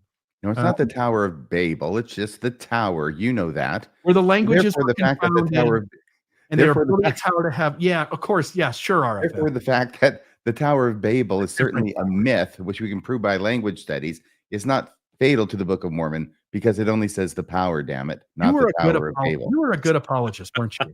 No, I knew where the bodies were buried. And you knew which side of your bread was buttered on. Moroni Okay. side. The Lord. Okay, so let's see here.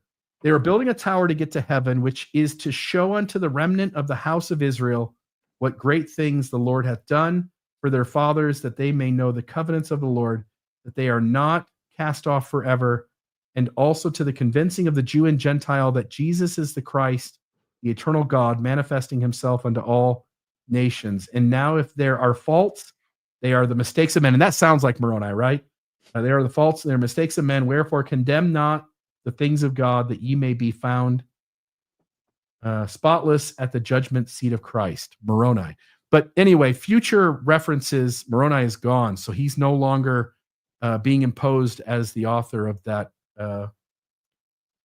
What did you call that again? Because it's not the introduction. It's the Title page of the Book of Mormon.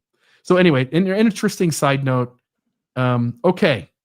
Well, it would almost have to be Moroni, considering that he's labeling it as an account written by the hand of Mormon upon plates taken from the plates of Nephi, right? I guess it'd either be Mormon or Moroni.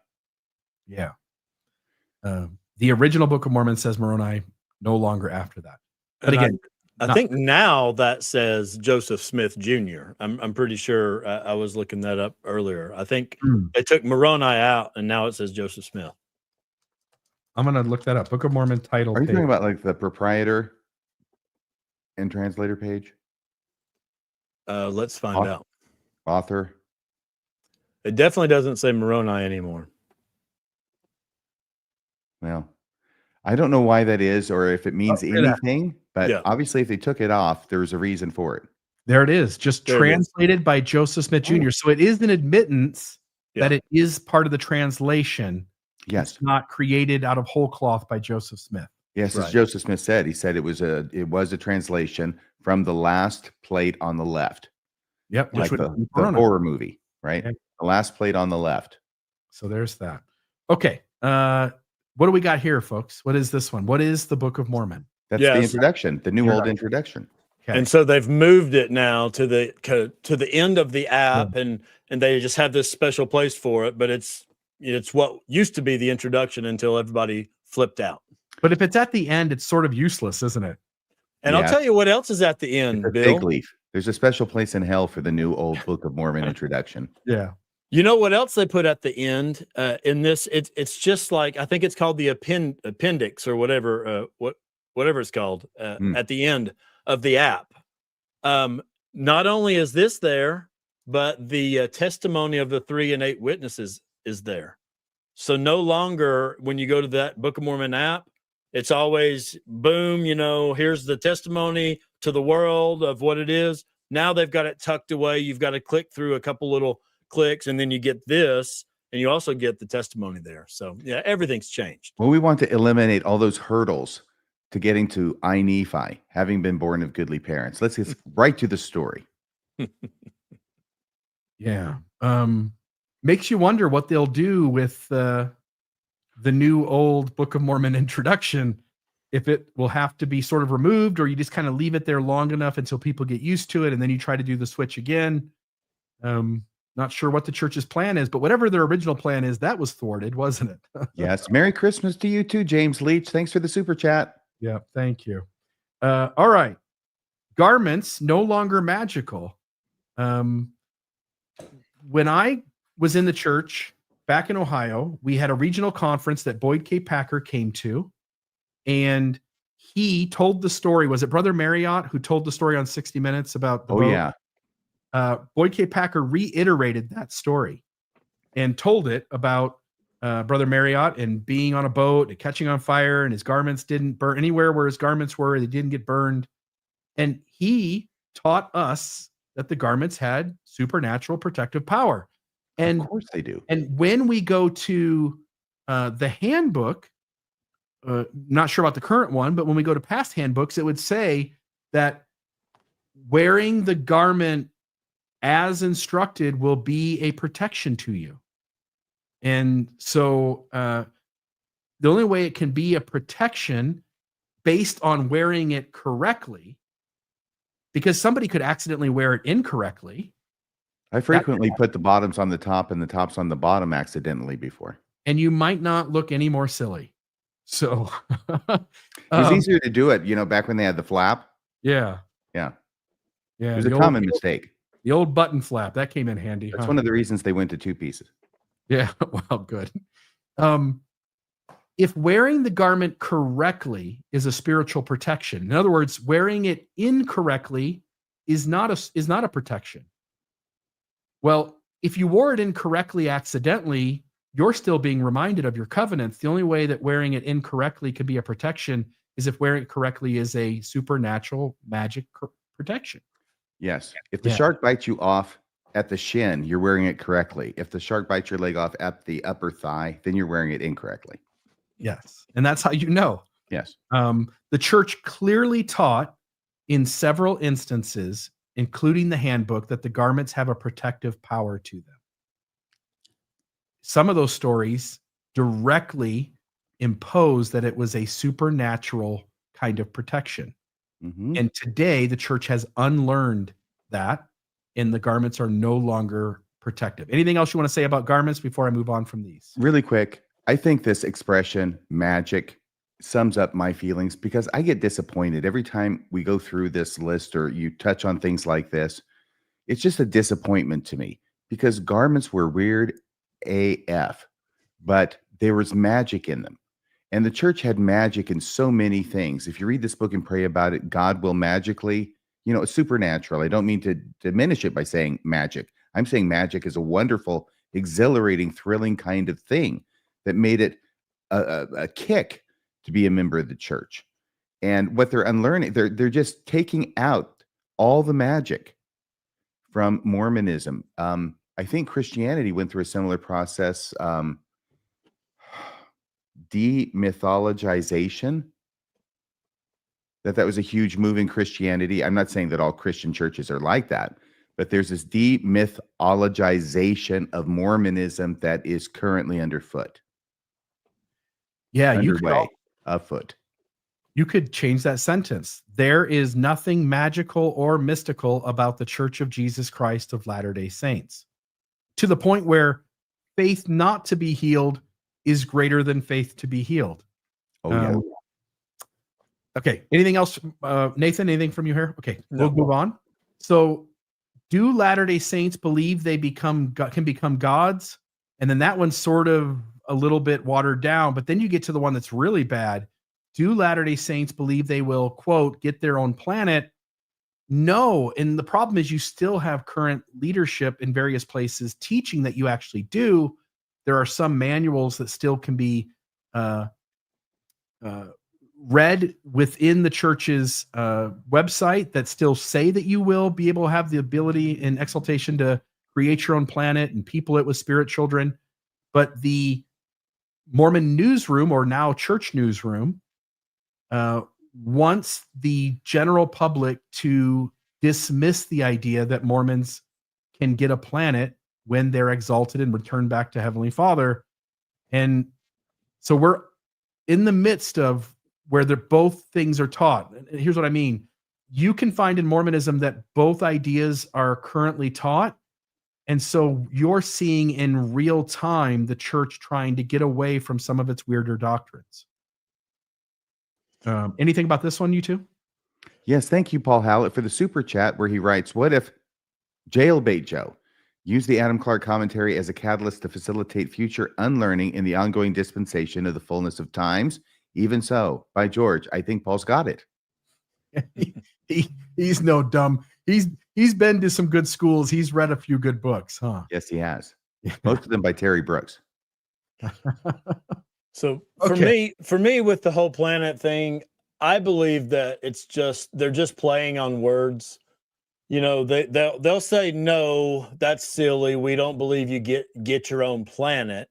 But you know, then they'll say, oh, well, you know, it's a world. It's not a planet. It's just create it. You create a world. Yeah, it's just a play on words to try to appear to be less weird. That's all it is. And they're not even responding to anybody. What they're doing is they're crafting the sentence, the question, to put into the mouth of the interlocutor so that then they can not answer the question, right? They're answering directly the question they put in the mouth of the interlocutor while avoiding the issue that they don't want to talk about.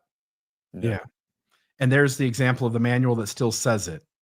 And so the church would, again, if they were allowed to be questioned, which again, prophets, seers, and revelators don't stand up in front of anybody anymore and take questions unless it's a highly controlled environment. But they would acknowledge, I think, that yes, in exaltation, those Mormons, believing Latter-day Saints, would go to the highest degree of the celestial kingdom, and they would then have an opportunity to create their own planets and people it. And so, as you point out, RFM, they're wanting to answer not the question that they actually would be asked if anybody came to them sort of knowing and having an understanding of Mormon theology. Look, it's one thing to respond to questions that are legitimately being asked to you, okay? It's totally cheating to be able to create the question and then respond to it. I mean, who can't get away with deception then? Right. Yep. Okay. Anything else here? All right. Here's the next one. I just want to note this book from the Maxwell Institute. We've talked about it probably 3 or 4 times at this point. Ancient Christians. You can order it from the Maxwell Institute. The Maxwell Institute is a subsidiary of the Church of Jesus Christ of Latter-day Saints. It is the religious, scholarly component of, I would say, BYU to some extent, right? Well, there's BYU studies too, but yeah. The main 3 points that you can take away from their book, and these are a bunch of scholars putting in their scholarly perspective on various issues in the church. But these are the 3 main points that really bump into Mormonism as it would like to be able to hold certain positions. Number 1, the great apostasy is not what we thought it was.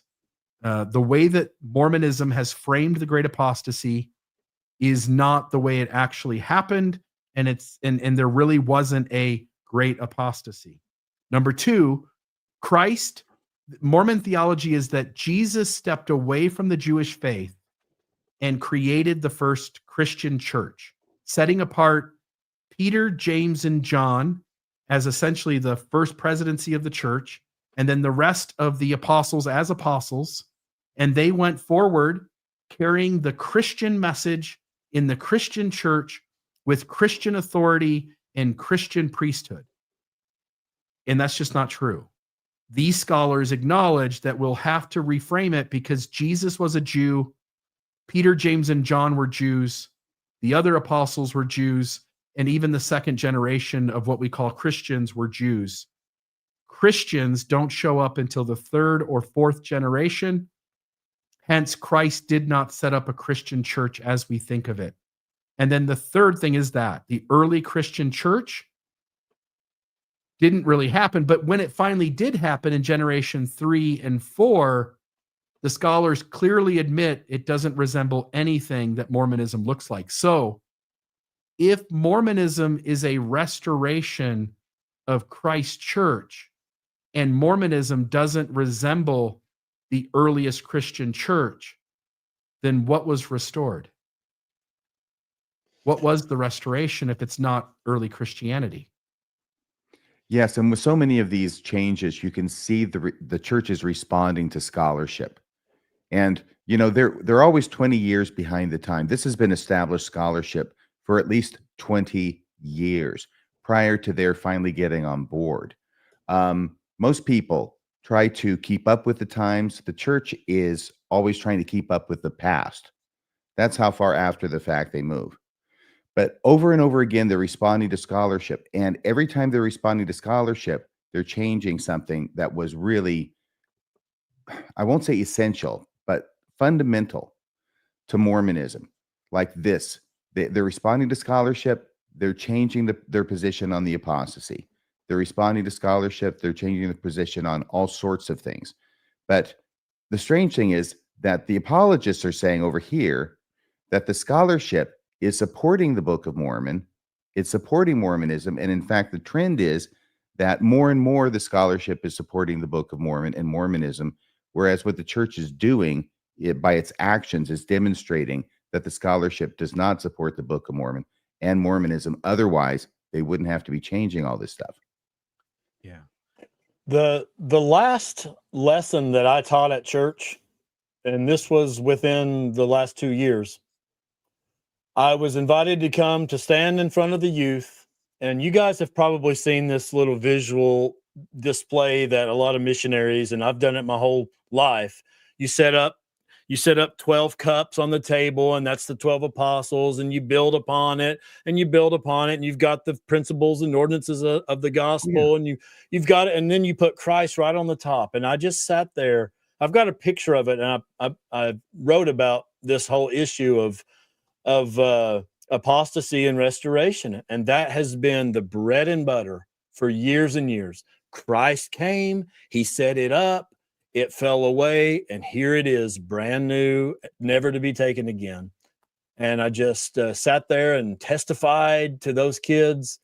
And now, thanks to you guys over the past year, I've learned that was hogwash, is what that was. That lesson was garbage. I'm feeling disappointed again for you and for me. Can you guys see a day? Somebody said, so is that why they're starting to drop the of Latter-day Saints part of the name of the church? And there is some indication, right? The Church of Christ or Church of Jesus Christ. It doesn't have the full name for the website, for instance. Could you see it? Because I could see a day where the church goes, look, Jesus isn't coming back. And if we get 500 years from the restoration and we still claim we're the Latter-day Saints, if we get 1,000, that's going to be a problem. So we got to deal with it sooner or later, and probably sooner than later. Yeah, I think it's also an effort to blend in as well. So of Latter-day Saints, that's got LDS in it. we just say the Church of Jesus Christ, then maybe nobody will know that we're actually the Mormons. Right. By the way, I got to note again, because this just occurred to me within this past several months, that calling the church leadership, I hope you're paying attention. And SEMC, we know you're monitoring. Take this to your leaders, please. Calling the Church of the Latter-day Saints, is just as much a violation of the commandment of God and the doctrine and covenants as calling it the Church of Jesus Christ. Either way, you're leaving out a part of the name that God revealed to Joseph Smith. His name, the name of his church, should be called. Yeah. Okay, the next one here, I just want to note the old manual on homosexuality. The church in the past taught that masturbation led to being gay. If you had a father who wasn't present in the home, if the mom was too stern, it had lots of reasons for it. It also had lots of things have been said by church leaders in the past that points to bigotry and prejudice against people who are LGBT. And the church isn't out of the woods on this one yet. They certainly still have a whole host of problems, but at the very minimum, they're trying to come to the table with gentler language, and they're trying to work in ways to accept science and data. And I just want to note that what that means is that leaders in the past were so stubborn and so resistant to science that they said really harmful things that there's no doubt led to people taking their lives. Some people took their lives in the very steps of the temple in order to make some sort of point, who were gay or lesbian. And the church is in a period of unlearning that it was completely wrong about being gay, being lesbian, being transgender, and it's in real time in the midst of changing on those things. And it's not out of the woods yet, but it has probably made its way through about half the ground it's needed to.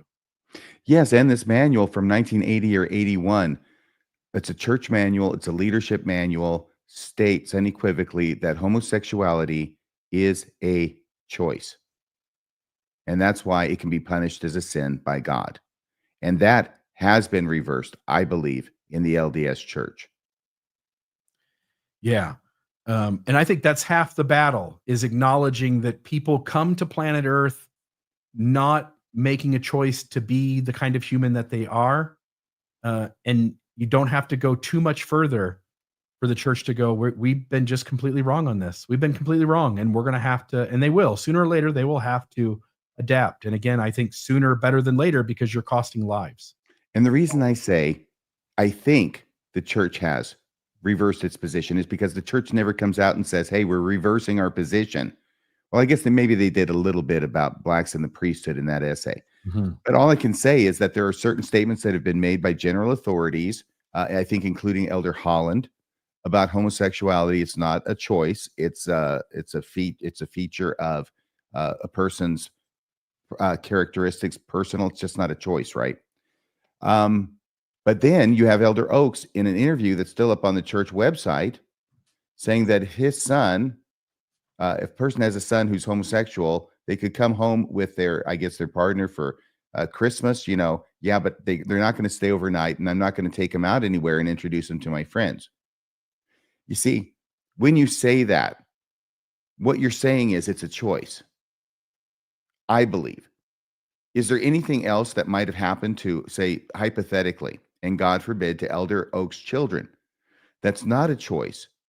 Some kind of tragic disease or something, being perhaps wheelchair bound, that he would have the same response to? Yeah, they can come for a visit on Christmas, but they're not going to spend the night, and I'm not going to take them out and introduce them to my friends.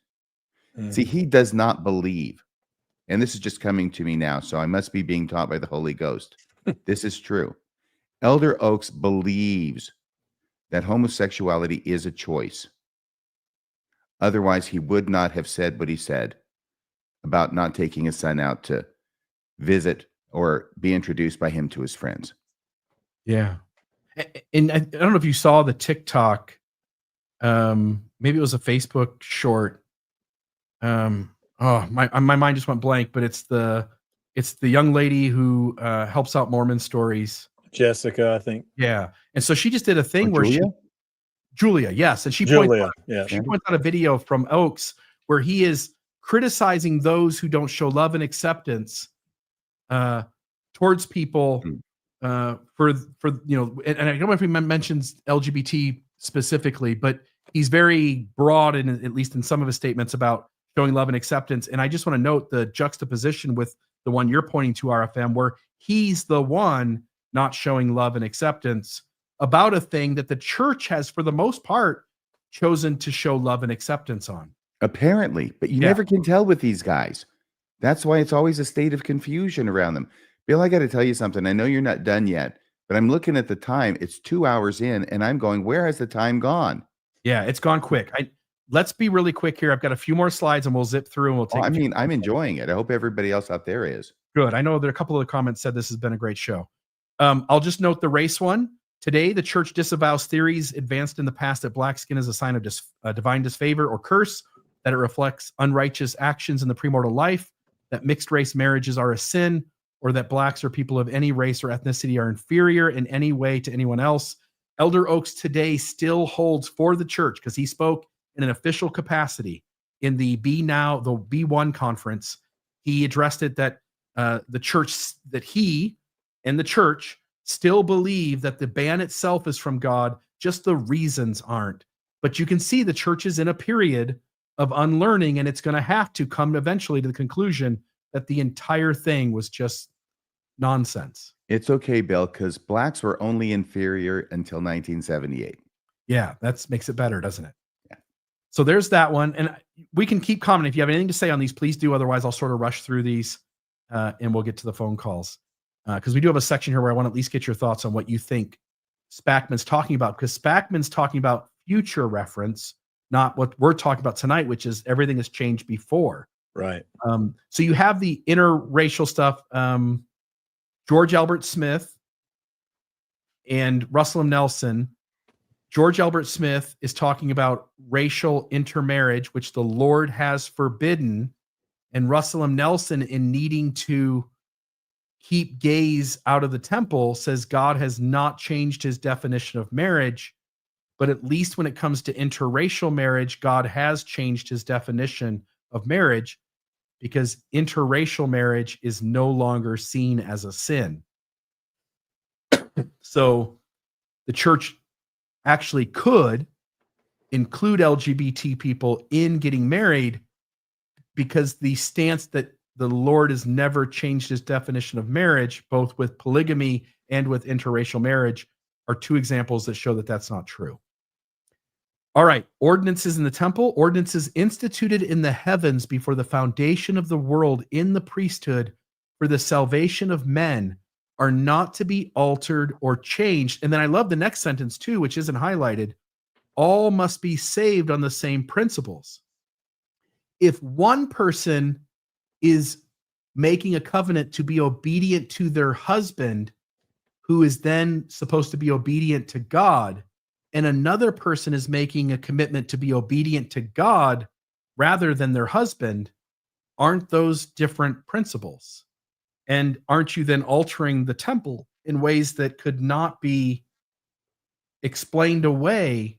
In other words, the changes have gotten so significant now that even the apologists couldn't get themselves out of it. I know. Well, here's the apologist, okay? And I think I'm really thinking about apologetics, because I always do, and also because I'm doing this series with Colby about the Light on Truth letter. The apologist's position to that is that the endowment at its fundamental DNA core, baby, is the covenants that you make. And I think there's 5 covenants. And it's just those covenants, those bare bones covenants, that are the essential part of the endowment. Everything else is fluff. Everything else is presentation. Everything else is glitz, baby. And so you can change that to your heart's content. As long as you got those 5 covenants in there, you're good to go. Yeah, doesn't matter what else you do, because there's the endowment and then there's the presentation of the endowment, and we can muddy that as much as we want. That's the glitz, the presentation of the endowment. By the way, I feel like I'm being pretty persuasive. Am I convincing anybody out there? You got could me. be. You got me, RFM. Okay, good. He's going back. All right. And then this is the showing that the changes have happened, and they've changed everything. Again, Joseph Smith wouldn't even recognize it. The initiatory is night and day different. The endowment is night and day different. Penalties are gone. We don't do the same mechanisms. We don't show the signs and tokens the same way. We let one person represent everybody. We show, this thing is becoming something entirely different than what Joseph Smith delivered and what Joseph Smith said, hey, not only am I delivering this, God's the one who gave it to me. Don't change it. So there's that. First Presidency announces the restructuring of Melchizedek priesthood quorums. I know that 70s, their authority, their role in the church was changed. I know that. Yes. The I get it. Yep. I know that happened a long time ago. Yes. 80s. I don't know why. This seems maybe more significant, but high priest and elders used to exist. They used to have their own quorums. They were very important priesthood offices and very important groups or quorums. High priest group is essentially gone. You still have high priest, but only in terms of holding certain callings in the ward that are necessary. And I don't know if I asked you guys, but I wondered if we're going to see a day where high priest is sort of a weird term to use in the modern Christian church. I think they'd prefer to just have elders. And I think this move, we've always thought it was about decline and numbers, that they don't have the manpower anymore. And maybe there's a truth to that. But I think also they're trying to figure out a way to slowly phase out the phrase or term or label high priest, because that's an Old Testament strange sort of term. That's a really interesting point. I think there may have been some confusion initially between a priest after the high priesthood or something, but we're stuck with high priest, and it's been that way forever, ever since the early days. And so the problem is, and this is the problem that bothered one of the three witnesses, David Whitmer, was that what are we bringing the Old Testament into this for? This is supposed to be a New Testament church. And how is it that even in the Old Testament, at any one time, you could only have one freaking high priest? It was the oldest male descendant of Aaron, right? That was the high priest. The other descendants were priests. And here you got Mormonism, and they got more high priests than they could shake a stick at. Yeah, there's a bunch of them. Well, all I'll say about this is I can picture Elders Quorum meeting just a year and a half ago or 2 years ago, and there were only maybe 8 people in the room. Of course, everyone else was out teaching lessons or whatever. So at least where we live, we didn't have enough to break up anyway. So I guess it just made sense, but it's definitely different. I'm a high priest. Me too. Well, I used to be until I got excommunicated. But you're still a bishop, because once you're a bishop, you're always a bishop. Once you're a high priest, there's no guarantee. Right. Nathan, you're a high priest, right? I am, but we didn't meet. This is an August company. Yeah. So there's that. And again, it wouldn't surprise me if high priest is completely phased out. By the way, it does occur to me on your last page, has there ever been any single individual in the history of the church who has tinkered more with the endowment than President Nelson?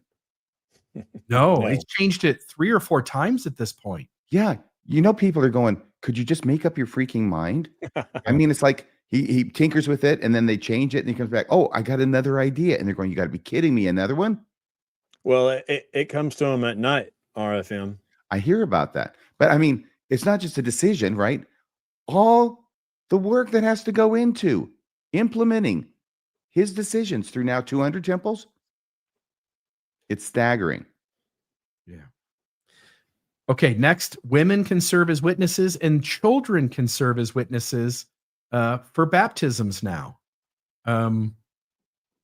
We used to teach that was a priesthood responsibility, and it had to be done by elders or high priest, right? Could it be done by priest in the Aaronic priesthood?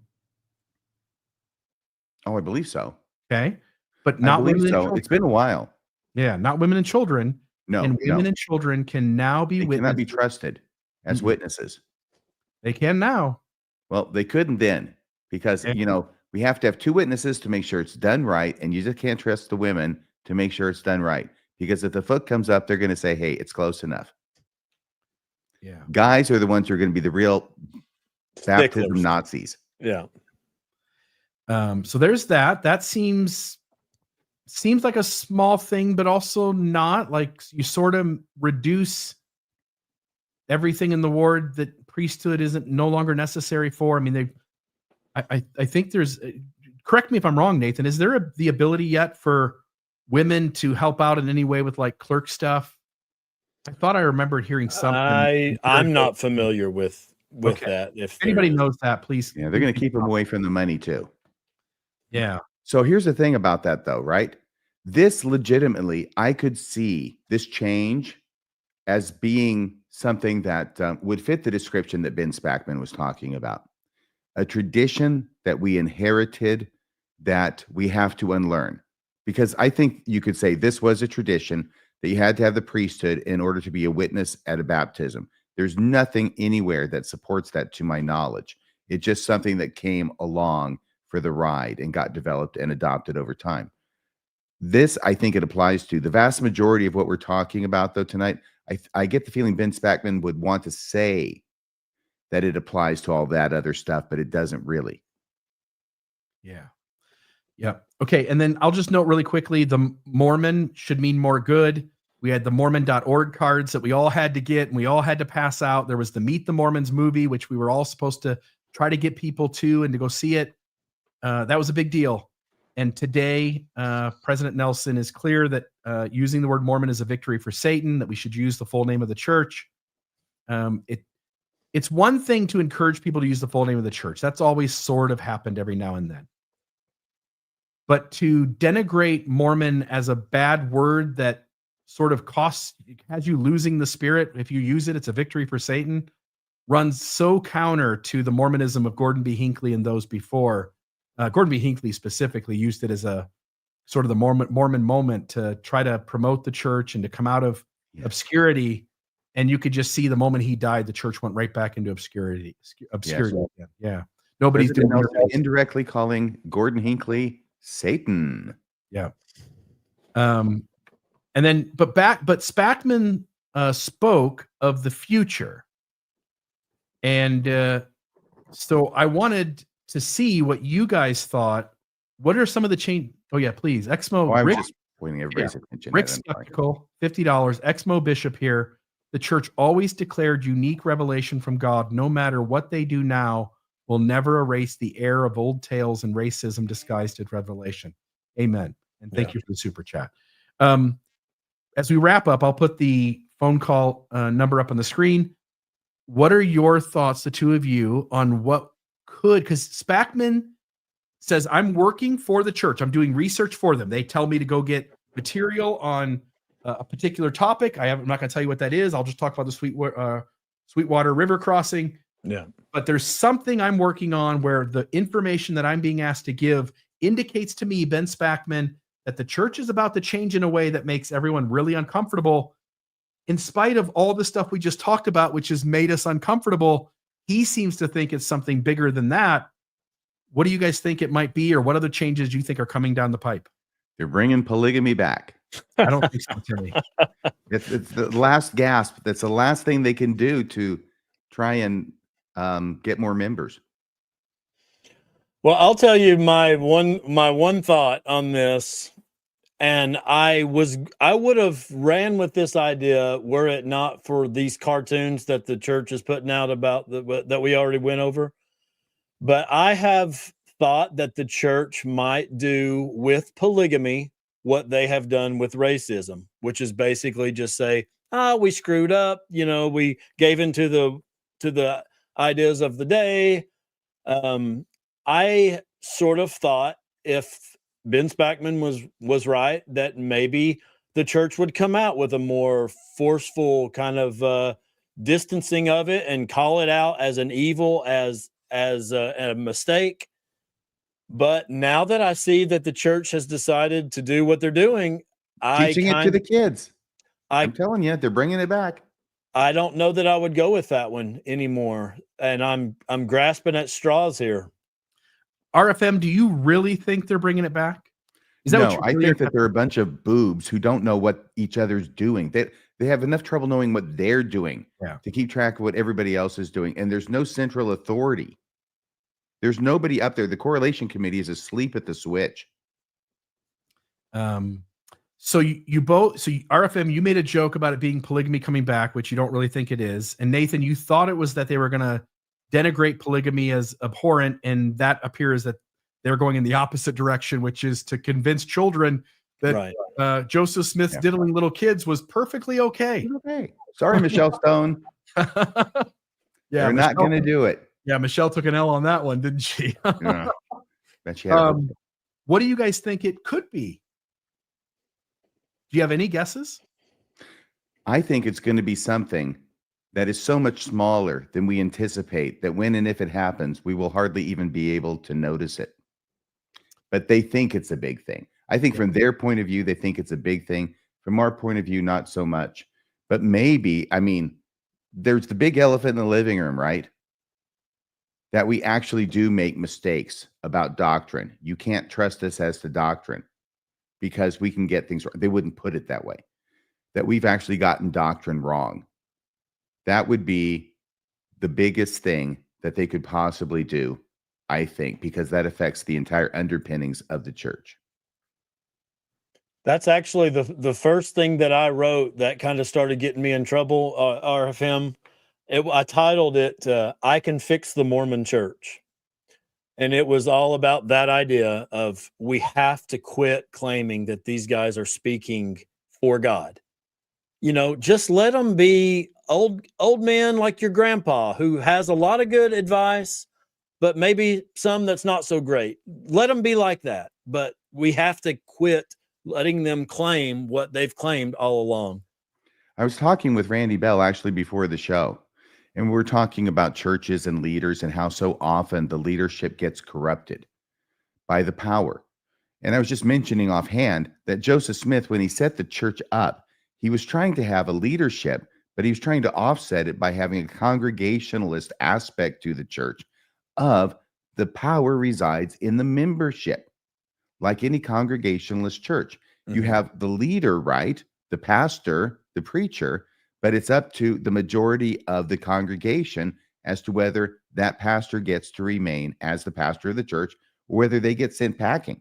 That was built into the church, and it rapidly got to the point where the leadership took power and power and power away from the membership, as leadership is wont to do. And they ended up making the power of the congregational vote meaningless, to the point today where when we have votes at General Conference twice a year, it looks more like a vote to support the president of North Korea, because everybody votes in the affirmative. And if they don't, it's a headline the next day. Yeah. Everybody votes in the affirmative because it's absolutely meaningless. And at no time was it shown to be more meaningless than during COVID, when they were broadcasting conference and there was nobody there. There was nobody there except the people running the cameras and the other people who are up on this mock stage with the chairs. You know, they always had to have the high back, crushed red velvet, wingback chairs. And they still went through the entire charade of presenting the names for a sustaining vote.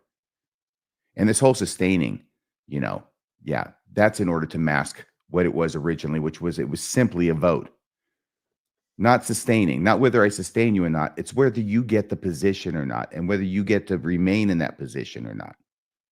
But the church has taken, the leadership has taken that completely away from the members. And this is the result in how corrupted it becomes. And I blame the membership for that, because the membership allowed it to happen, and they allowed the leadership to take away their power. And this is what you get as a result. Thank you, Susie Catherine. Merry Christmas, everyone. 1999 super chat. My guess, my guess is that it is some degree of inclusivity of gay members that is far beyond what would make someone like Jacob Hansen comfortable. And here's why I say that. If you look at the last 15, 20 years, where they were, where they've come to, how their tone has changed, it just feels like the old theology. They're trying as fast as possible to get away from it. I think another possibility is that you could easily let women give blessings. That's a tradition of doing away with that made no sense based on the early documentation of the church. So that might be interesting too, but I don't think that would really shake people that much. So I like your first Yeah. thought. I think that might Yeah. well be it. Yeah. About treating LGBTQ plus members on an equal footing Yeah. as other members in the church, as every other member in the church is treated. Yeah. And if that happens, I guess Jacob Hansen is one of us. Hey, along those He's still not lines, coming on the show. I don't care if he becomes an anti-Mormon. He's not coming on the show. Sorry, Yeah. Jacob. I'm sorry, Nathan. I told you about meeting with my stake president when I was early on in the deconstruction. Long story short, he told me that he sees a day very soon that the church would do exactly what you just said, Bill, with regard to homosexual members. And he says, and I know that there's many of the 12 that would be perfectly okay with it right now, but I know that there's a couple that would not. And he said that he would fully welcome it, and that he knows many other stake presidents that would fully welcome it. The only reason they will is because they have to. They have to. They can't not do this. Otherwise, the church dies on the vine. Yeah.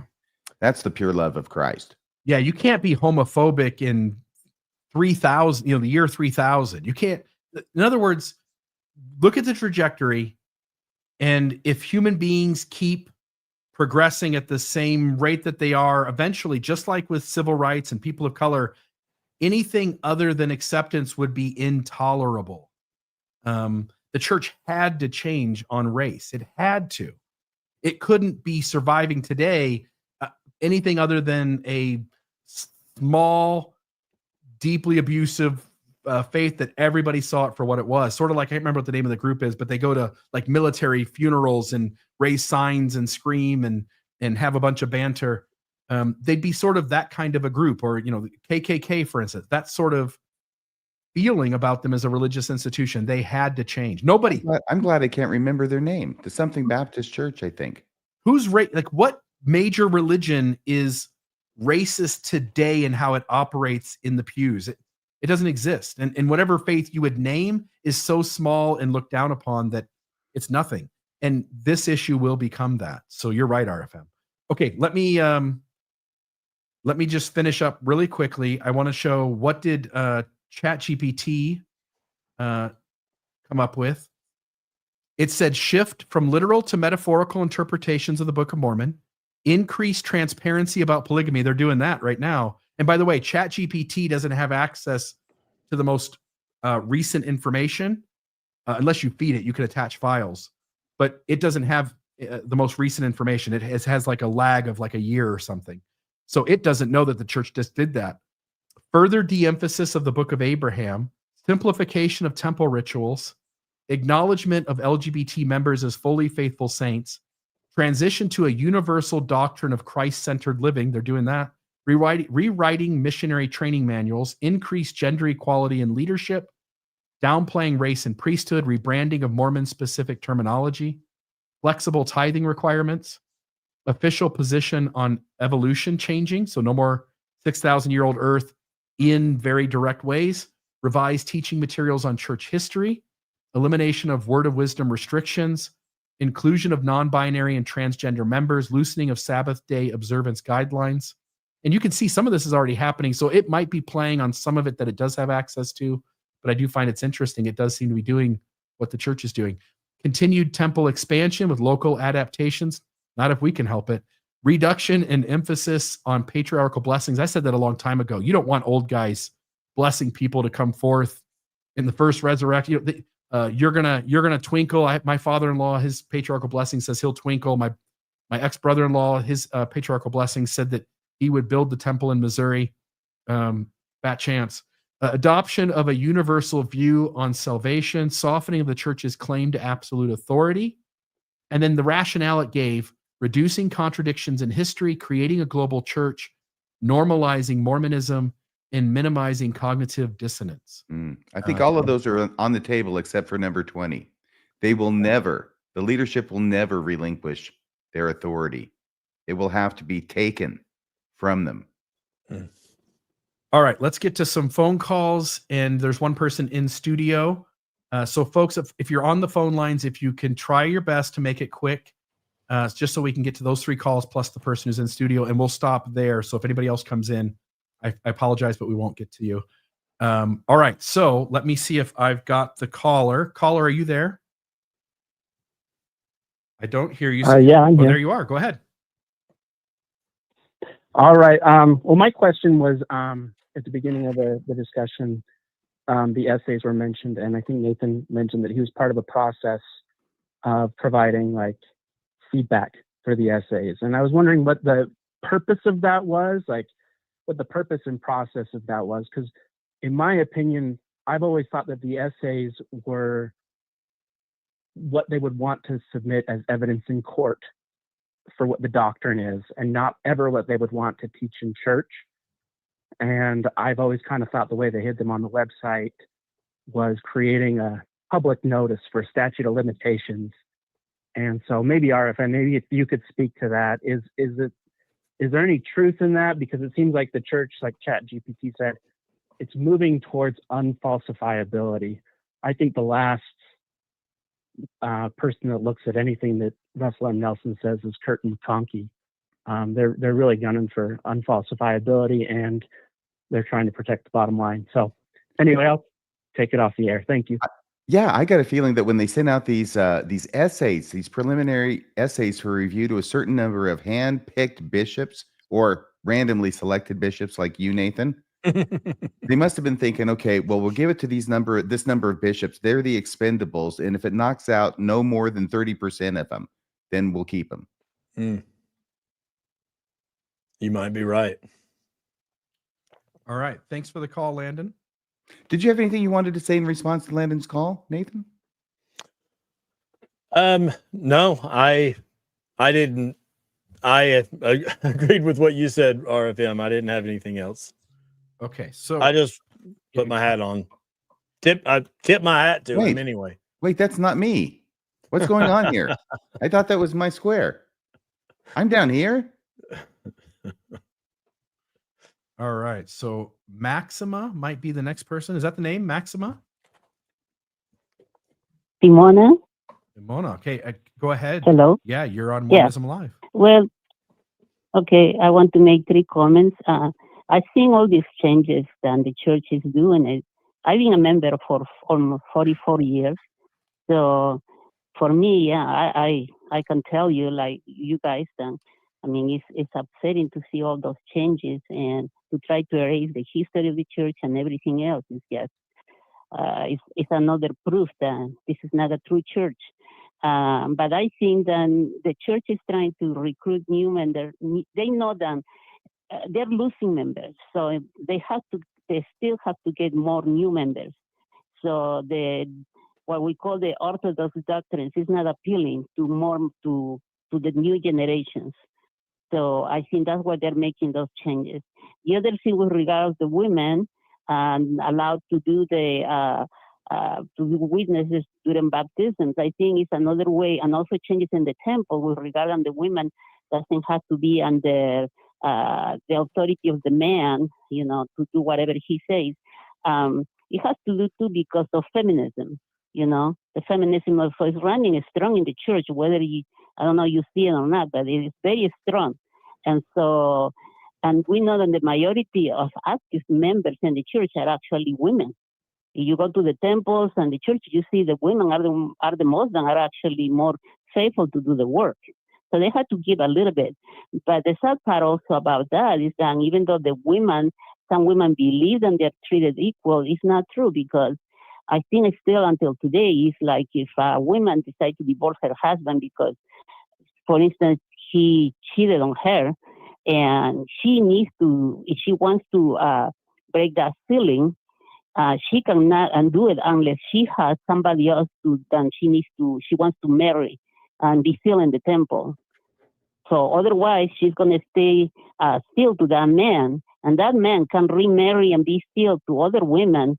So that's very upsetting because, and I have for example, a couple. Then the woman, she's the one who started the divorce, so she was asking to break the ceiling, and the church requested that both her ex-husband and her they write a letter to the presidency to explain why they want the ceiling to be broken, but she wanted, but her ex didn't. So her husband wrote a horrible letter saying terrible things about her.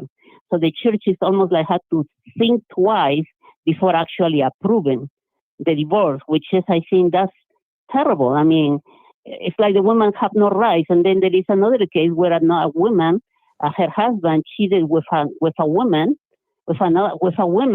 and this man, of course, he was still to the woman who he cheated with, and the other lady, the first wife, she wanted the ceiling to be broken, but she was denied.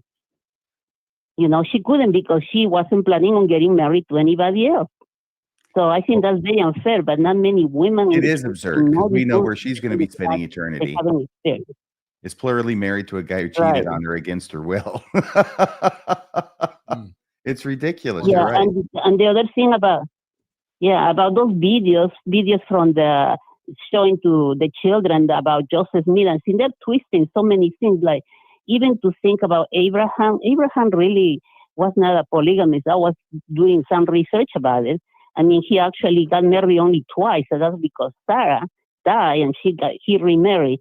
And the only time that he had, we can call it another woman in his life, is because Sarah got impatient and she gave Hagar to Abraham just to have a child, you know, to fulfill the prophecy that Abraham was going to have children. And Sarah, of course, she couldn't wait because she was told she was going to have a child, but the years went by and she didn't have one. So yeah, this was Abraham's. That was Abraham's story. Abraham tried to write Abraham's story, but so to say that Abraham was a polygamist, and I remember when one time they were teaching that in church, and I raised my hand and I explained that. I mean, gosh, they look at me like I was the devil. Boy, I was saying that. Wow. So anyway, I think that, and the other thing I just want to say last is that I have somebody that I know very well that actually he works where the restaurant, what is called that, Joseph Fielding Smith, where he actually got to see all the apostles and everyone. And he say, I want to tell you this. These people, when they meet and they talk about the church and improvements or anything, they don't talk with a spiritual perspective. It's all about business. And at the time he said that when they were going to start the remodeling of the Salt Lake City temple and all the areas around it, they were talking about how they actually could create an atmosphere that will attract people to consume around the business that are existing around the temple. So it was nothing to do with how to bring more spiritual atmospheres for the Salt Lake Temple or anything like that. It was all about money. So anyway, I just want to tell you that, yeah, I very thankful for information that you guys have provided, but I already had made my decision that this church has a lot of things that they just didn't, that they lied to me. I was lied. Yeah, and I think that's why I start actually walking away from everything slowly, but I you guys, part of the information I got and helped me to research more. I mean, I really appreciate it. So anyway, I was going to cut it short, but there are a lot of things that I could say about the church. Well, thank you so much. Why they're making so many changes. Oh, yeah. Thank you so much for sharing what you have tonight. I appreciate your calling, and I hope you're having a great Christmas season. Thank you. Yeah, you. Sorry, I cut her off before she got to finish, but she said, yeah, you too. So sometimes, yeah. There's one more call, and then we've got an in-studio guest. So let's take that. What's the name, caller? Hello? Hello? Yep, you're Can you on. hear me? Yeah, what's your name? Hey, my name is Joe. All right, Joe, go ahead. I love the segment on the garments. It was always such a thing I was taught, that the garments would be a shield and a protection unto you, until I started working in medicine. And quickly, that's when I sort of lost faith in the whole, well, one, an interventional God, but also just the protection of the garment. When patients kept coming in to the hospital with, horrific injuries, and it just never seemed like the garments helped them. And one time, not in Utah, but clearly LDS person came in with a pretty bad motorcycle injury, and the clothes are getting removed and all that, and I'm clearly know what's going on, and so I started kind of explaining to everybody, oh, this is a Mormon guy, and person's pretty sick and everything, and the clothes are getting removed, and people are asking, what is going on? What is this guy wearing? What is this guy wearing under his clothes? Where is this? And I sort of, Joe? I'm not going to say where it was. Well, what city? Say what? What Where was state? it? It was not. It was not in Utah. It was east of the Mississippi. Okay. That's Thank my you. territory. Go ahead. And I'm happy to tell you offline. But anyway, the good part of the story was just that the nurse was. I made some comment. I was still in the church at the time. I made some comment about that it was the Mormons wear it as a protection. This kind of old, crusty ER nurse looks over and goes, well, it's not working very well. And so anyway, when Bill, when you were talking about the segment on the garments, it's so funny that they go back on it, because that was such a staple. You heard all these apocryphal stories Yes. of garment protection, and it just look at the statistics. It's just not a thing. Yeah. Anyway, thanks guys, great show, love it. Great comment. How you do? Hey, you could write your autobiography. I got the title. My faith died on the operating table. There you go. Good, baby. Have a great night, caller. Thanks. All right. And then our last of the night is in studio. Megan, you'll have to unmute there. Welcome to Mormonism Live. Glad to have you on. You're with Nathan Hinckley, Radio Free Mormon, and myself. What's on your mind, Megan? Hey, thanks for letting me into the studio, you guys. I appreciate it. I love your show. I've been a fan for a long time. You guys have helped me a lot through my faith deconstruction, so I appreciate you so much. Thank you. I thought that I don't know. I mean, you guys were asking the question about like what's happening with the Mormon Church and what are they trying to accomplish?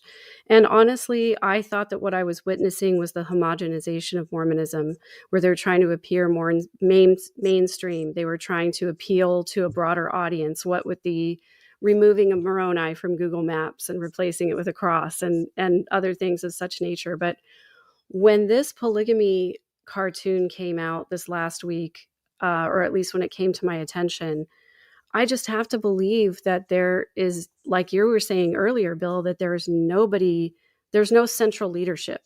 There's nobody really at the helm steering the ship. It kind of feels like it's 15 guys who are all perpetuating their own agendas and sort of taking things in the direction that they want to go. And like I've said so many times that I believe that the leadership of the church is trying to straddle this ever widening gap between progressivism on one side, where people want a kinder, gentler church, a more accepting church, the LGBTQ community to be accepted and loved and understood, for women to have more leadership roles, etc. And then the other side, where you have people who believe that the leaders are in apostasy and that Russell M. Nelson never should have told people to wear masks and get vaccines, and where they want to go back to polygamy and fundamentalism. And it just seems like the gap keeps getting wider and wider, and the leadership is straddling both sides, and there's absolutely no way for them to win. No matter which way they move, whether it's 1 degree in one direction or 1 degree in the other, they're going to lose half of the membership of the church at the very least. I think they're in an untenable position. And it's interesting to see what ChatGPT says they're getting ready to do, and the direction that, ChatGPT thinks that they're going, because I think there's some truth to a lot of it. But I also agree with you, RFM, when you said they will never relinquish absolute authority. I think that's the very bottom line, is that they will grasp and claw and do whatever they can to stay in power no matter what happens. I think those are great points. By the way, if I know a little bit about numerology, enough to know that if you take the full name of Russell Marion Nelson and put it through the numerology machine, it comes out surprisingly with the number 666. In that case, he has marked himself. Megan, go ahead, Nathan. No, I Mark was going to himself say frequently, too. when Megan was talking, I was reminded, who was it that made the recent comment that said we're losing the younger generation at the expense of the older, or something like that? Marlon Jensen? Do you mean Marlon Jensen from 2010 or more recently? I think Richard Bushman said something when he was talking about the dominant narrative not being true, that if we don't change the narrative, we'll lose the youth. Yeah, it seems it's either that or it seems like there was someone else, but it's the same idea, and it's a lot of what Megan had just said, that the brethren, and I agree that it's not an organized kind of top down kind of thing. I think everyone's kind of doing their own thing, but I think ultimately we have to choose I don't even know what to say, we or they anymore, but I am still a member.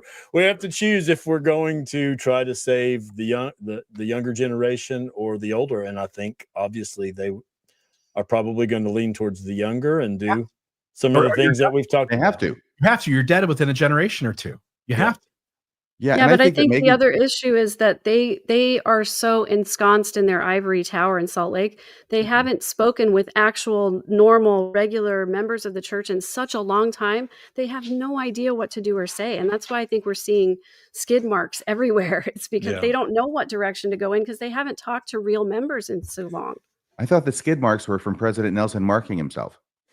But seriously, though, you raise a great point, because they are in a strait betwixt two, to quote Paul from the KJV. They're in a strait betwixt two. If they appease this audience, they lose half of their membership. If they appease this audience, they lose this half of their membership. So here's my prayer to you this Christmas season, First Presidency, you guys at the top. Take a chance, okay? There's no good play here. Take a chance. Do the right thing. Try it. What the hell? Yeah. Do the right thing. But the reason they're not doing the right thing and telling the truth is because their fear that they live with and keeps them awake at night is if they tell the truth about the church and about themselves, that they will lose everybody. They won't lose just this half and just this half. They'll lose both halves. They'll lose everybody. I want you to have faith. I want you to have faith in doing the right thing. I want you to have faith in God, and I want you to have faith in the membership of the church. Because even though you don't believe it, yes, there will be an impact if you tell the truth, but people will be drawn to you when you confess to them your shortcomings and your failings. We're suckers for that as people. We will be drawn to you, and a large portion will stick by you. There you go.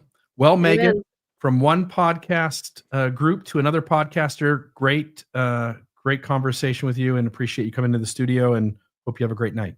Thanks so much. Thanks for having me. Thank you for being here. Merry Christmas. Merry Christmas to you guys. Bye-bye. I want to get your guys' closing thoughts and we'll get out of here. Anything you guys want to add here at the end before we close out the show? I think I'm thawed out. What about you, Nathan? I want to say thank you. I've had a great time. I've spent a lot of time listening to you two, and I've loved every minute of it. And I'm just over the moon to be able to participate with you tonight. And even I'm not even a hat wearer, but just say that thank you for allowing me to join you, and hopefully you might let me come back sometime. You're welcome. It's kind of like a dream come true, isn't it, Nathan? It is. It's my Christmas present from you to me. From you to me. I love it. I'll say just two quick things. Ben Spackman, not in the quote that we shared, but if you go to the Keystone podcast and you listen to the interview, he makes two observations. One, we sort of did say, but his research, whatever research he was doing, he brought it to the top leadership of the church, and it conveyed to him that we were we didn't have a good justification for doing the thing that we do. Whatever it was, Mhm. Ben saw the evidence and felt like the reason I think a change is coming on this thing is because I'm handing research off to the church that indicates that our current stance is not tenable based on historical evidence. So it would have to be something that fits in that criteria. Second, to what Megan was just saying in the conversation we had with her, Ben said, we're finally at a moment where the church is matured and it has enough money. He said money specifically. Mm. Church has enough money that it can afford, my words, it can afford to make whatever changes are needed. It can afford to lose members because it now has so much money, it doesn't matter. And so whatever change it is, it's because the church has gotten to a point where it is so financially wealthy that no decline in membership really would hurt the church. It really wouldn't. And we're at that point. So I just want to note those two things. So now the church can afford to do the right thing. It can afford to do the right thing. The church waits to do the right thing until it can afford to do the right thing. Once again, the true love of Christ. Moroni chapter 7, verse 48. Yeah, that's what Ben essentially said. All right, folks, I want to say first, thank you, Nathan. Thank you, as always, RFM. Thank you to the listeners, viewers of the show. And I want to end here just saying it's December. We're getting close to Christmas. December is the month where nonprofits do the best.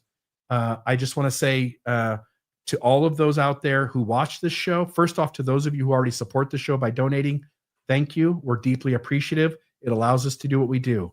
For those of you who watch the show who have never donated, would you please consider going to MormonismLive.org, clicking the donate button, and sending us $5 a month, $10 a month, and allow Radio Free Mormon and myself to continue to do this work, bringing information to the forefront, analysis to the forefront, deep doctrinal and historical dives to the forefront, covering current events, and keep doing this for a long time into the future. And we'll continue to help the church in the unlearning process. Folks, thank you so much. I hope you enjoyed Mormonism Live. We'll see you Monday for the newscast. We'll see you this Friday at 8 p.m. for Mormonism After Dark. Otherwise, we'll see you next Wednesday at 6:20 p.m. Good night, everybody. Good night, Radio Free Mormon and Nathan Hinckley. Thank you. Yeah.